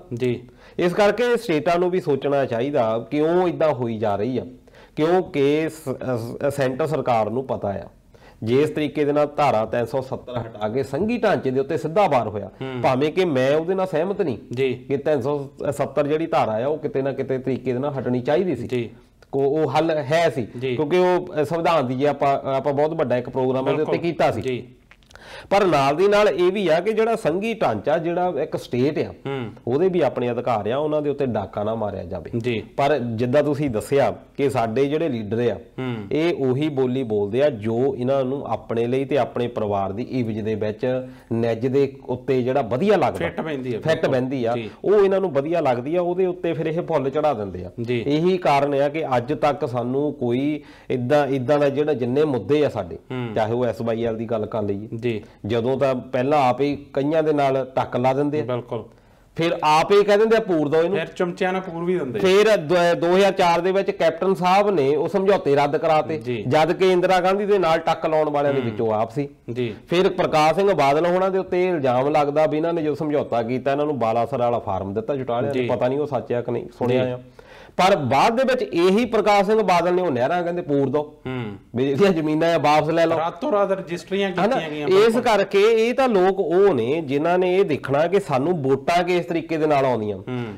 ਫਿਰ ਹੋਰ ਇੱਕ ਐਗਜ਼ਾਮਪਲ ਲੈ ਲਓ ਕਿ ਸੈਰਸੇ ਵਾਲੇ ਨੂੰ ਪਹਿਲਾਂ ਮਾਫੀ ਦੇ ਦਿਓ, ਬਾਅਦ ਦੇ ਵਿੱਚ ਉਹਦੇ ਉੱਤੇ ਹੀ ਜਿਹੜਾ ਆ ਕਹਿ ਦੋ ਕਿ ਅਸੀਂ ਤਾਂ ਜੀ ਮੰਨਦੇ ਨਹੀਂ ਇਸ ਗੱਲ ਨੂੰ, ਇਹ ਤਾਂ ਮਾਫੀ ਜਿਹੜੀ ਅਸੀਂ ਦਿੱਤੀ ਨਹੀਂ, ਬਿਲਕੁਲ, ਫਿਰ ਉਹ ਵਾਪਸ ਲੈ ਲਓ, ਪਹਿਲਾਂ ਇਸ਼ਤਿਹਾਰ ਛਾਪ ਦਿਓ। ਇਹ ਇਸ ਤਰੀਕੇ ਦੇ ਨਾਲ ਕੰਮ ਕਰਦੇ ਆ ਕਿ ਜਿਹੜੀ ਸਾਡੇ ਲਈ ਵਧੀਆ ਆ ਅਸੀਂ ਉਸ ਤਰੀਕੇ ਨਾਲ ਵੋਟਾਂ ਦੀ ਰਾਜਨੀਤੀ ਆ, ਇਹ ਤਾਂ ਲੋਕਾਂ ਨੇ ਦਿਖਾਤਾ ਇਸ ਵਾਰ। ਬਿਲਕੁਲ, ਇਹ ਮੇਰੇ ਖਿਆਲ ਜਦੋਂ ਦੀ ਰਾਜਨੀਤੀ ਜਿਹੜੀ ਭਾਰਤ ਦੀ ਜਾਂ ਪੰਜਾਬ ਦੀ ਸਰਗਰਮ ਹੋਈ ਆ, ਮੇਰੇ ਖਿਆਲ ਇਹ ਰਾਜਨੇਤਾ ਜਿਹੜੇ ਸਾਡੇ ਲੀਡਰ ਹੈ ਸ਼ੁਰੂ ਤੋਂ ਹੀ ਏਦਾਂ ਕਰਦੇ ਆ ਕਿ ਇੱਕ ਪਿੰਡ ਦੇ ਵਿੱਚ ਭਾਸ਼ਣ ਕੁਛ ਦੇਣਾ ਤੇ ਪਹਿਲੋਂ ਜਿਹੜੇ ਦੂਸਰਾ ਪਿੰਡ ਜਾਣਾ ਉਸ ਤੋਂ ਬਿਲਕੁਲ ਉਲਟ ਬੋਲਣਾ। ਪਰ ਉਦੋਂ ਜਿਹੜਾ ਸੋਸ਼ਲ ਮੀਡੀਆ ਮੇਰੇ ਖਿਆਲ ਉਹ ਇੰਨਾ ਜਿਹੜਾ ਤਾਕਤਵਰ ਨਹੀਂ ਸੀ ਹੁੰਦਾ, ਤੇ ਤਾਂ ਕਰਕੇ ਇਹਨਾਂ ਦੀਆਂ ਜਿਹੜੀਆਂ ਉਹ ਆਦਤਾਂ ਅਜੇ ਵੀ ਉਹੀ ਬਣੀਆਂ, ਪਰ ਉਹ ਹੁਣ ਕਿਤੇ ਨਾ ਕਿਤੇ ਕੈਮਰੇ ਦੀ ਅੱਖ 'ਚ ਰਿਕਾਰਡ ਹੋ ਕੇ ਤੇ ਸਾਰਿਆਂ ਦੇ ਸਾਹਮਣੇ ਆ ਜਾਂਦੀਆਂ। ਖੈਰ, ਆਪਾਂ ਕੂਣੀ ਮੋੜ ਦੀ ਗੱਲ ਕੀਤੀ ਤੇ ਇੱਕ ਕੂਣੀ ਮੋੜ ਹੋਰ ਲਿਆ ਗਿਆ, ਉਹ ਆ ਸੁਖਪਾਲ ਸਿੰਘ ਖਹਿਰਾ ਹੋਣਾ ਦਾ, ਕਿਉਂਕਿ ਜਦੋਂ ਨਵਜੋਤ ਸਿੰਘ ਸਿੱਧੂ ਹੁਣੀ ਜਿਹੜੇ ਕੈਪਟਨ ਸਾਹਿਬ ਦੀ ਕੁਰਸੀ ਉਲਟਾਉਣ ਲਈ ਤੁਰੇ ਸੀ ਤਾਂ ਜਿਹੜਾ ਸਭ ਤੋਂ ਪਹਿਲਾਂ ਕੈਪਟਨ ਸਾਹਿਬ ਨਾਲ ਡਟ ਕੇ ਖੜੇ ਸੀ ਉਹਨਾਂ ਚੋਂ ਸੁਖਪਾਲ ਸਿੰਘ ਖਹਿਰਾ ਹੋਣੀ ਸੀ। ਪਰ ਅੱਜ ਕੱਲ੍ਹ ਜਿਹੜੇ ਸੁਖਪਾਲ ਸਿੰਘ ਖਹਿਰਾ ਫਿਰ ਨਵਜੋਤ ਸਿੰਘ ਸਿੱਧੂ ਹੋਣਾ ਦੇ ਪਾਲੇ 'ਚ ਉਹਨਾਂ ਦੇ ਨਾਲ ਦਿਸਦੇ ਆ, ਤੇ ਉਹਨਾਂ ਦਾ ਬਿਆਨ ਇੱਥੋਂ ਤੱਕ ਆਇਆ ਕਿ ਜਿਹੜੇ ਨਵਜੋਤ ਸਿੰਘ ਸਿੱਧੂ ਆ ਅਜੇ ਵੀ ਕਾਂਗਰਸ ਦੇ ਪ੍ਰਧਾਨ ਆ, ਤੇ ਜਿਹੜਾ ਪ੍ਰਧਾਨਗੀ ਦਾ ਰੌਲਾ ਆ ਉਹ ਬਹੁਤ ਜ਼ਿਆਦਾ ਮਤਲਬ ਇਸ ਵਕਤ ਸੁਰਖੀਆਂ ਦੇ ਵਿੱਚ ਆ। ਕਿੱਦਾਂ ਦੇਖਦੇ ਹੋ? ਗੱਲ ਤੁਹਾਡੀ ਸਹੀ ਹੈ ਕਿ ਬੜੇ ਖਾਸ ਬੰਦਿਆਂ ਦੇ ਵਿੱਚੋਂ ਕੈਪਟਨ ਦੇ ਖਿਲਾਫ ਬਹੁਤ ਬੋਲਦੇ ਰਹੇ ਜੀ, ਫਿਰ ਕੈਪਟਨ ਦੀ ਸਹਾਇਤਾ ਦੇ ਨਾਲ ਹੀ ਵਿੱਚ ਆਏ ਕਾਂਗਰਸ ਤੇ, ਉਦੋਂ ਪਤਾ ਨਹੀਂ ਸੀ ਇਹਨਾਂ ਨੂੰ ਵੀ ਇੰਨੀ ਦੁਰਗਤੀ ਉਹਨਾਂ ਦੀ ਹੋ ਜਾਣੀ ਜੀ। ਪਰ ਇੱਕ ਪੰਜਾਬੀ ਵਿੱਚ ਕਹਾਵਤ ਆ ਕਿ ਦੁਸ਼ਮਣ ਦਾ ਦੁਸ਼ਮਣ ਆਪਣਾ ਦੋਸਤ ਹੁੰਦਾ। ਸੁਖਪਾਲ ਖਹਿਰਾ ਦੇ ਇੰਨਾ ਪਿਆਰ ਨਹੀਂ ਹੈਗਾ ਨਵਜੋਤ ਸਿੱਧੂ ਦੇ ਨਾਲ, ਪਰ ਗੁਰਜੀਤ ਜਿਹੜਾ ਰਾਣਾ ਗੁਰਜੀਤ ਉਹਨਾਂ ਦੁਸ਼ਮਣੀ ਬਹੁਤ ਤਕੜੀ ਆ ਜੀ। ਰਾਣਾ ਗੁਰਜੀਤ ਦੇ ਨਾਲ ਦੁਸ਼ਮਣੀ ਇੰਨੀ ਤਕੜੀ ਆ ਵੀ ਬਸ ਗੱਲਾਂ ਹੀ ਛੱਡ ਦੋ, ਉਹ ਵੀ ਇਦਾਂ ਹੀ ਆ। ਹੁਣ ਇਹਨਾਂ ਨੂੰ ਪਤਾ ਵੀ ਦੋਨਾਂ ਦਾ ਇੱਕ ਦੁਸ਼ਮਣ ਆ ਰਾਣਾ ਗੁਰਜੀਤ ਇਸ ਹਲਕੇ ਦੇ ਵਿੱਚ ਜੀ। ਇਸ ਕਰਕੇ ਨਵਜੋਤ ਸਿੰਘ ਸਿੱਧੂ ਨੂੰ ਉਹਨਾਂ ਨੇ ਐਕਸੈਪਟ ਕਰ ਲਿਆ। ਦੂਜੀ ਇਹ ਹੈ ਕਿ ਨਵਜੋਤ ਸਿੰਘ ਸਿੱਧੂ ਇਹ ਸ਼ਾਇਦ ਚਾਹੁੰਦਾ ਹੋਵੇ ਜੀ ਕਿ ਜਿਹੜਾ ਵਿਰੋਧੀ ਧਿਰ ਦੇ ਵਿੱਚ ਇਸ ਵੇਲੇ ਨੇਤਾ ਦਾ ਵਿਵਾਦ ਆ, ਉਹਦੇ ਵਿੱਚ 3 ਨਾਮ ਨੇ, 3 ਜਾਂ 4 ਪ੍ਰਤਾਪ ਸਿੰਘ ਬਾਜਵਾ, ਸੁਖਜਿੰਦਰ ਸਿੰਘ ਰੰਧਾਵਾ, ਫਿਰ ਆਪਣੇ ਰਾਜਾ ਵੜਿੰਗ ਤੇ ਸੁਖਬਾਜ ਸਿੰਘ ਖਹਿਰਾ, 4 ਨਾਮ ਨੇ ਜੀ। ਹੁਣ ਚੌਂ ਦੇ ਵਿੱਚੋਂ ਰਾਜਾ ਵੜਿੰਗ ਦੀ ਗੱਲ ਕਰ ਲਈਏ, ਉਹ ਇਹਦੀ ਗੱਲ ਮੰਨਣ ਵਾਲਾ ਨਹੀਂ। ਸੁਖਜਿੰਦਰ ਰੰਧਾਵਾ, ਪ੍ਰਤਾਪ ਬਾਜਵਾ ਨਾਲ ਪਹਿਲਾਂ 36 ਦਾ ਅੰਕੜਾ ਇਹਦਾ, ਹੁਣ ਬਚਦਾ ਹੈ ਸੁਖਪਾਲ ਜਿਹੜਾ ਖਹਿਰਾ। ਹੁਣ ਇਸ ਕਰਕੇ ਹੋ ਸਕਦਾ ਇਹ ਹੋਵੇ। ਦੂਜੇ ਪਾਸੇ ਸੁਖਪਾਲ ਸਿੰਘ ਖਹਿਰਾ ਜਿਹੜਾ ਉਹਨੂੰ ਵੀ ਇਹ ਹੈਗਾ ਕਿ ਜੇ ਰੰਧਾਵਾ ਬਣਦਾ ਜੀ ਉਹਨਾਂ ਦਾ ਰਾਣਾ ਗੁਰਜੀਤ ਦੇ ਨਾਲ ਹੈਗਾ। ਇਸ ਕਰਕੇ ਧੜੇਬੰਦੀ ਆ, ਇਹਨਾਂ ਬੰਦਿਆਂ ਨੇ ਇਹ ਗੱਲ ਸਿੱਖੀ ਨਹੀਂ ਜੀ। ਬਹੁਤ ਇੱਕ ਵੱਡੇ ਇੱਕ ਆਧਾਰ ਦੇ ਨਾਲ ਅੱਗੇ ਜਾ ਰਹੇ ਸੀ, ਖਾਸ ਤੌਰ ਦੇ ਉੱਤੇ ਜਦੋਂ ਇਹਨਾਂ ਨੇ ਕੈਪਟਨ ਨੂੰ ਲਾਇਆ ਜੀ, ਉਸ ਤੋਂ ਬਾਅਦ ਇੱਕ ਜ਼ਰੂਰ ਬਣ ਚੁੱਕੀ ਸੀ ਗੱਲ, ਵੇਵ ਜ਼ਰੂਰ ਬਣ ਚੁੱਕੀ ਸੀ ਈਵਨ ਕਿ ਚੰਨੀ ਦੇ ਹੱਕ ਦੇ ਵਿੱਚ ਵੀ ਲੋਕ ਆਉਣ ਲੱਗ ਗਏ ਸੀ ਜੀ। ਚੰਨੀ ਦੇ ਹੱਕ ਦੇ ਵਿੱਚ ਲੋਕੀ ਗੱਲਾਂ ਕਰਨ ਲੱਗ ਗਏ ਸੀ ਵੀ ਹਾਂ ਵੀ ਸਾਨੂੰ ਕੋਈ ਬੰਦਾ ਮਿਲਿਆ ਸਾਡੇ ਵਿੱਚ ਵਿਚਰਦਾ, ਕਿਉਂਕਿ ਪਹਿਲਾਂ ਤਾਂ ਕੋਈ ਇਦਾਂ ਲੱਗਦਾ ਹੀ ਨਹੀਂ ਸੀ। ਜੇ ਦੇਖੀਏ ਕਿ ਪਹਿਲਾਂ ਸਭ ਤੋਂ ਪਹਿਲਾਂ ਉਹਨੇ ਸ਼ੁਰੂ ਕੀਤਾ ਕਿ ਆਮ ਲੋਕਾਂ ਦੇ ਵਿੱਚ ਜਿਹੜਾ ਉਹਨੇ ਵਿਚਰਨਾ ਸ਼ੁਰੂ ਕੀਤਾ, ਪਰ ਭਾਲੋ ਤੂੰ ਵੀ ਨਹੀਂ ਬਚੀ। ਉਹ ਫਿਰ ਆਪਸੀ ਧੜੇ ਬੰਦੇ ਦੇ ਏਡੇ ਸ਼ਿਕਾਰ ਹੋਏ ਵੀ 18 ਸੀਟਾਂ ਦੇ ਉੱਤੇ ਸੀਮਤ ਹੋ ਕੇ ਰਹਿ ਗਏ। ਹੁਣ ਇਹ ਹੈ ਕਿ ਦੋ ਇਹਨਾਂ ਦੇ ਕੋਲ ਚੀਜ਼ਾਂ ਨੇ, ਇੱਕ ਤਾਂ ਵਿਰੋਧੀ ਧਿਰ ਦਾ ਆਗੂ ਤੇ ਦੂਜਾ ਪੰਜਾਬ ਪ੍ਰਦੇਸ਼ ਦੀ ਜਿਹੜੀ ਕਾਂਗਰਸ ਜਿਹੜੀ ਕਿ ਸੀਟ ਇਹਨਾਂ ਦੀ ਖਾਲੀ ਆ ਜੀ। ਹੁਣ ਉਹ ਦੋਵਾਂ ਦੇ ਉੱਤੇ ਆਪਣੇ ਬੰਦੇ ਜੇ ਸੈੱਟ ਕੀਤੇ ਜਾਣ ਤਾਂ ਕਿ ਅੱਗੇ ਰਾਜਨੀਤੀ ਜਿਹੜੀ ਆ ਵਧੀਆ ਤਰੀਕੇ ਨਾਲ ਹੋ ਸਕੇ ਜੀ। ਪਰ ਨਾਲ ਦੀ ਨਾਲ ਨਵਜੋਤ ਸਿੰਘ ਸਿੱਧੂ ਉਹਨਾਂ ਨੂੰ ਵੀ ਇਹ ਸੋਚਣਾ ਚਾਹੀਦਾ ਕਿ ਹੁਣ ਤਾਂ ਤੁਸੀਂ ਇਹ ਦੇਖੋ ਆ ਤੀਜੀ ਮੀਟਿੰਗ ਕਰ ਲਈ ਰਕੇਸ਼ ਪਾਂਡੇ ਦੇ ਘਰ ਲੁਧਿਆਣੇ ਦੇ ਵਿੱਚ ਜੀ। ਲੁਧਿਆਣੇ ਵਿੱਚ ਹੋਈ ਆ, ਪਰ ਲੁਧਿਆਣੇ ਦੇ ਜਿਹੜੇ ਆਪਾਂ ਆਸ਼ੂ ਦਾ ਗਰੁੱਪ ਰੱਖ ਲਈਏ ਜਾਂ ਗੁਰਜੀਤ ਕੋਟਲੀ ਉਹਨਾਂ ਦਾ ਰੱਖ ਲਈਏ, ਉਹ ਕੋਈ ਆਇਆ ਹੀ ਨਹੀਂ ਜੀ।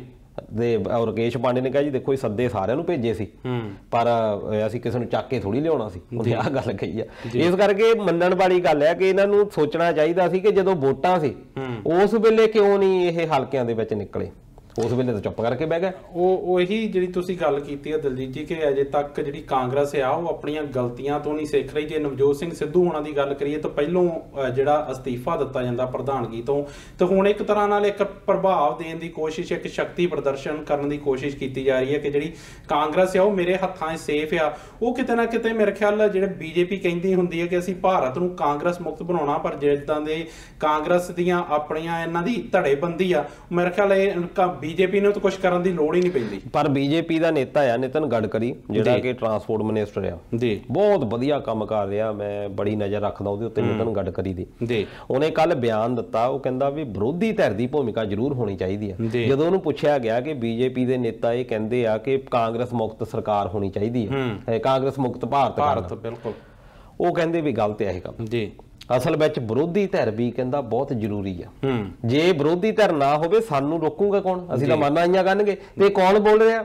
ਬੀਜੇਪੀ ਦਾ ਨੇਤਾ ਨਿਤਨ ਗਡਕਰੀ। ਇਹ ਇੱਕ ਦੇਖੋ ਲੋਕਤੰਤਰ ਦੇ ਲਈ ਕਹਿ ਲਓ ਕਿ ਸਿਹਤਮੰਦ ਬਿਆਨ ਆ, ਇਹ ਹੋਣਾ ਚਾਹੀਦਾ ਕਿ ਉਹਨਾਂ ਨੇ ਕਿਹਾ ਕਿ ਅਸੀਂ ਆਸ ਕਰਦੇ ਆ, ਨਾਲ ਗੁਜ਼ਾਰਿਸ਼ ਕਰਦੇ ਆ ਕਾਂਗਰਸੀ ਆਗੂਆਂ ਨੂੰ ਵੀ ਇਹ ਹਾਰ ਜਿੱਤ ਬਣੀ ਹੋਈ ਹੁੰਦੀ ਆ, ਅਸੀਂ ਵੀ ਇੱਧਰ ਬਹਿੰਦੇ ਰਹੇ ਆ, ਹੋ ਸਕਦਾ ਅਸੀਂ ਅੱਗੇ ਜਾ ਕੇ ਵਿਰੋਧੀ ਧਿਰ ਦੇ ਵਿੱਚ ਬੈਠੀਏ, ਪਰ ਤੁਸੀਂ ਇਹ ਗੱਲ ਯਾਦ ਰੱਖੋ ਆਪਣੀ ਵਿਚਾਰਧਾਰਾ ਆਪਣੀ ਕੁਰਸੀ ਬਦਲ ਨਾ ਲਿਆ ਕਰੋ ਕਿ ਜਿੱਧਰ ਸੱਤਾ ਆ ਉਧਰਲੇ ਪਾਸੇ ਨੂੰ ਹੋ ਜਾਓ। ਤੁਸੀਂ ਆਪਣੀ ਪਾਰਟੀ ਦੇ ਲਈ ਚੰਗੀ ਤਰ੍ਹਾਂ ਕੰਮ ਕਰੋ। ਜੇ ਤੁਸੀਂ ਕਾਮਯਾਬ ਹੋਵੋਗੇ ਉਹਦੇ ਨਾਲ ਸਾਨੂੰ ਵੀ ਜਿਹੜਾ ਹੋਊਗਾ ਕੰਮ ਕਰਨ ਦੀ ਪ੍ਰੇਰਣਾ ਮਿਲੂਗੀ ਜੀ।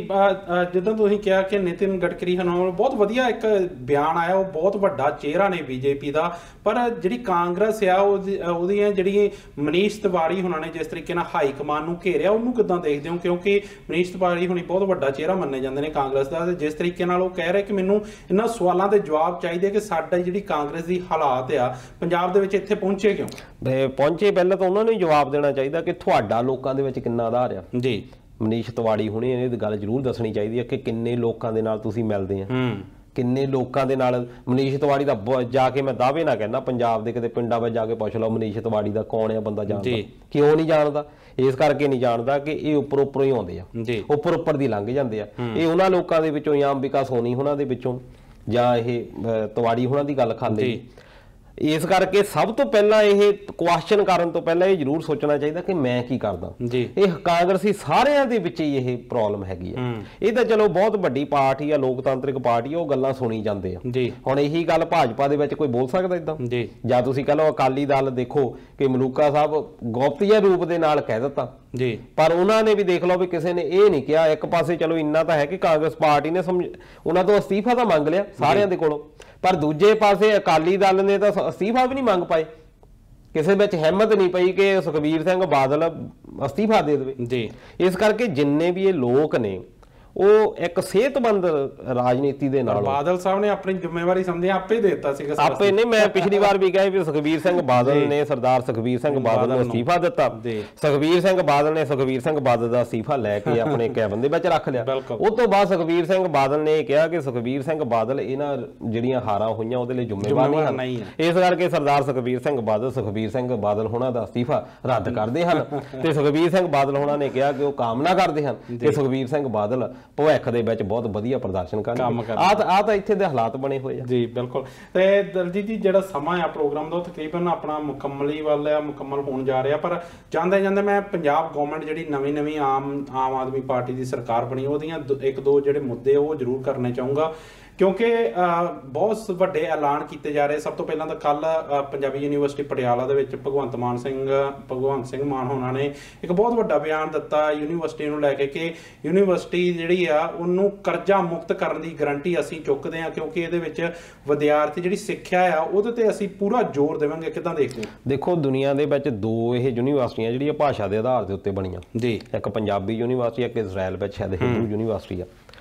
ਪੰਜਾਬੀ ਯੂਨੀਵਰਸਿਟੀ ਤੇ ਜਿਹਨੇ ਡਿਵੈਲਪਮੈਂਟ ਕਰਨੀ ਆ, ਜਿਹਨੇ ਇਸ ਪੰਜਾਬੀ ਬੋਲੀ ਨੂੰ ਅੱਗੇ ਲੈ ਕੇ ਜਾਣਾ, ਉਸ ਯੂਨੀਵਰਸਿਟੀ ਦੇ ਹਾਲਾਤ ਇਹ ਆ ਕਿ ਕਰਜ਼ਾਈ ਹੋਈ ਪਈ ਆ, ਕਰੋੜਾਂ ਦਾ ਕਰਜ਼ਾ ਹੈ ਇਹਦੇ ਸਿਰ ਦੇ ਉੱਤੇ, ਮੁਲਾਜ਼ਮਾਂ ਨੂੰ ਤਨਖਾਹਾਂ ਨਹੀਂ ਮਿਲਦੀਆਂ, ਉੱਥੇ ਨਵੇਂ ਪ੍ਰੋਜੈਕਟ ਨਹੀਂ ਸ਼ੁਰੂ ਹੋ ਰਹੇ। ਹੁਣ ਮੈਂ ਗੱਲ ਕੀਤੀ ਸੀ ਰਾਜੀਵ ਲੌਂਗੋਵਾਲ ਸਮਝੌਤੇ ਦੀ, ਉਹਦੇ ਵਿੱਚ ਗੱਲ ਹੋਈ ਸੀ ਕਿ ਪੰਜਾਬੀ ਨੂੰ ਅਸੀਂ ਪ੍ਰਮੋਟ ਕਰਨਾ, ਪੰਜਾਬੀ ਅਸੀਂ ਸੂਬਾ ਲਿਆ, ਅਸੀਂ ਯੂਨੀਵਰਸਿਟੀ ਬਣਾ ਲਈ, ਪਰ ਉਸ ਯੂਨੀਵਰਸਿਟੀ ਦੇ ਅੱਜ ਹਾਲਾਤ ਇਹ ਆ ਬੰਦ ਹੋਣ ਦੇ ਕਗਾਰ ਦੇ ਉੱਤੇ ਪਏ ਆ। ਬਹੁਤ ਸਾਰੇ ਡਿਪਾਰਟਮੈਂਟ ਜਿਹੜੇ ਆ ਕੰਮ ਕਰਨੋਂ ਬੰਦ ਹੋਏ ਆ, ਟੀਚਰਸ ਦੀ ਜਿਹੜੀਆਂ ਅਸਾਮੀਆਂ ਆ ਉਹ ਵੀ ਖਾਲੀ ਪਈਆਂ। ਪਰ ਇਹ ਬਹੁਤ ਵਧੀਆ ਇੱਕ ਸ਼ਗਨ ਆ ਕਿ ਘੱਟੋ ਘੱਟ ਇਹਨਾਂ ਨੇ ਮੰਨਿਆ ਤਾਂ ਹੈ ਕਿ ਉਹਨਾਂ ਦੇ ਉੱਤੇ ਕਰਜ਼ਾ ਜਿਹੜਾ ਆ ਅਸੀਂ ਮਾਫ ਕਰਾਂਗੇ। ਭਾਵੇਂ ਅਸੀਂ ਇਹ ਵੀ ਗੱਲ ਸਮਝਦੇ ਹਾਂ ਕਿ ਬਹੁਤ ਵੱਡੇ ਇੱਕ ਵਿੱਤੀ ਬੋਝ ਦੇ ਉੱਤੇ ਆ ਪੰਜਾਬ ਸਰਕਾਰ, ਪਰ ਸਿੱਖਿਆ ਜਿਹੜੀ ਆ ਇਹਦੇ ਨਾਲ ਸਮਝੌਤਾ ਨਹੀਂ ਕੀਤਾ ਜਾ ਸਕਦਾ। ਸਿੱਖਿਆ ਦੇ ਉੱਤੇ ਜ਼ੋਰ ਦੇਣਾ ਬਹੁਤ ਜ਼ਿਆਦਾ ਜ਼ਰੂਰੀ ਆ, ਕਿਉਂਕਿ ਅੱਜ ਦਾ ਜਿਹੜਾ ਵਿਦਵਤਾ ਵਾਲਾ ਗੁਣਵੱਤਾ ਵਾਲਾ ਜਿਹੜਾ ਸਾਡਾ ਕੰਮ ਆ, ਗੁਣਵੱਤਾ ਬਹੁਤ ਥੱਲੇ ਨਿਕਲ ਗਈ ਆ। ਸਿੱਖਿਆ ਤੰਤਰ ਦੇ ਵਿੱਚ ਅਸੀਂ ਬਹੁਤ ਅਵੇਸਲੇ ਹੋ ਗਏ। ਕੋਈ ਵੇੜਾ ਸੀ ਕਿ ਜਦੋਂ ਯੂਨੀਵਰਸਿਟੀਆਂ ਜਾਂ ਜਦੋਂ BA ਵਾਲੇ ਬੰਦੇ ਨੂੰ ਵੀ ਕਿਸੇ ਨੂੰ ਮਿਲਣਾ, MA ਵਾਲੇ ਨੂੰ ਮਿਲਣਾ, ਬੜਾ ਕੁਝ ਸਿੱਖਣ ਨੂੰ ਮਿਲਦਾ ਹੁੰਦਾ ਸੀ। ਪਰ ਹੁਣ ਦੇ ਜਿਹੜੇ ਆ, ਪਹਿਲੀ ਗੱਲ ਤਾਂ BA MA ਵਾਲੇ ਮਿਲਦੇ ਨਹੀਂ, ਪਹਿਲਾਂ IELTS ਕਰਦੇ ਆ, ਬਾਹਰ ਆ ਜਾਂਦੇ ਆ ਜੀ। ਹੁਣ ਉਹ BA MA ਵਾਲਿਆਂ ਦਾ ਵੀ ਇੰਨਾ ਹੁੰਦਾ ਕਿ ਉਹ ਬਹੁਤਾ ਜ਼ਿਆਦਾ ਸੰਘਰਸ਼ ਨਹੀਂ ਕਰਦੇ। ਪਹਿਲਾਂ ਹੁੰਦਾ ਸੀ ਕਿ ਲਾਇਬ੍ਰੇਰੀਆਂ ਦੇ ਵਿੱਚ ਡਿਸਕਸ਼ਨਸ ਹੁੰਦੀਆਂ ਸੀ, ਸਿਹਤਮੰਦ ਵਿਚਾਰ ਚਰਚਾ ਹੁੰਦੀ ਸੀ ਯੂਨੀਵਰਸਿਟੀਆਂ ਦੇ ਵਿੱਚ, ਪਰ ਹੁਣ ਉਹ ਜਿਹੜਾ ਬਿਰਬਾ ਹੁੰਦਾ ਜਾ ਰਿਹਾ ਉਹਦਾ ਕਾਰਨ ਇਹੀ ਹੋਇਆ ਕਿ ਸਰਕਾਰਾਂ ਵੱਲੋਂ ਸਪੋਰਟ ਨਹੀਂ ਮਿਲਦੀ, ਡਿਪਾਰਟਮੈਂਟ ਜਿਹੜਾ ਆਪਣੇ ਵਧੀਆ ਤਰੀਕੇ ਦੇ ਨਾਲ ਕੰਮ ਨਹੀਂ ਕਰ ਪਾ ਰਿਹਾ, ਆਪਣੇ ਵਧੀਆ ਪ੍ਰੋਜੈਕਟ ਜਿਹੜੇ ਅੱਗੇ ਲੈ ਕੇ ਨਹੀਂ ਆ ਰਹੇ। ਇਹ ਸ਼ੁਭ ਸ਼ਗਨ ਆ ਜੀ। ਤੇ ਦਲਜੀਤ ਜੀ ਸਮਾਂ ਜਿਹੜਾ ਆ ਉਹ ਮੁਕੰਮਲ ਹੋ ਚੁੱਕਾ ਜੀ, ਤੇ ਚੱਲੀਏ ਹੁਣ ਤੁਸੀਂ ਇਹ ਜਾਣਕਾਰੀਆਂ ਦਿੱਤੀਆਂ ਇਹਦੇ ਲਈ ਬਹੁਤ ਬਹੁਤ ਧੰਨਵਾਦ। ਮਿਲਦੇ ਹਾਂ ਅਗਲੇ ਹਫ਼ਤੇ। ਧੰਨਵਾਦ ਜੀ। ਸੋ ਦੋਸਤੋ, ਉਮੀਦ ਕਰਦੇ ਹਾਂ ਤੁਹਾਨੂੰ ਇਹ ਪ੍ਰੋਗਰਾਮ ਜਿਹੜੀ ਆ ਚੰਗਾ ਲੱਗਿਆ ਹੋਊਗਾ, ਸਾਡੀ ਗੱਲਬਾਤ ਚੰਗੀ ਲੱਗੀ ਹੋਊਗੀ। ਜੇਕਰ ਇਸ ਪ੍ਰੋਗਰਾਮ ਦੇ ਵਿੱਚ ਤੁਹਾਨੂੰ ਕੋਈ ਤਰੁੱਟੀ ਲੱਗੀ ਆ ਜਾਂ ਕੋਈ ਕਮੀ ਲੱਗੀ ਤਾਂ ਉਹਦੀ ਫੀਡਬੈਕ ਸਾਡੇ ਤੱਕ ਜ਼ਰੂਰ ਪਹੁੰਚਾਇਓ, ਤੇ ਜੇਕਰ ਇਹ ਗੱਲਬਾਤ ਚੰਗੀ ਲੱਗੀ ਤਾਂ ਉਸ ਨੂੰ ਅੱਗੇ ਸਾਂਝਾ ਜ਼ਰੂਰ ਕਰਿਓ। ਹੁਣ ਮੈਨੂੰ ਗੁਰਦੇਵ ਸਿੰਘ ਸਿੱਧੂ ਨੂੰ ਤੇ ਨਾਲ ਦਲਜੀਤ ਸਿੰਘ ਹੁਣਾਂ ਨੂੰ ਦਿਓ ਆਗਿਆ। ਅਗਲੇ ਹਫ਼ਤੇ ਫਿਰ ਸ਼ਾਮਾਂ ਨੂੰ, ਬੁੱਧਵਾਰ ਸ਼ਾਮਾਂ ਨੂੰ 7 ਵਜੇ ਬਿਲਕੁਲ ਲਾਈਵ ਮਿਲਾਂਗੇ। ਤੁਸੀਂ ਦੇਖਦੇ ਰਹੋ ਇੰਡਸ TV ਆਸਟ੍ਰੇਲੀਆ। ਬਹੁਤ ਬਹੁਤ ਧੰਨਵਾਦ।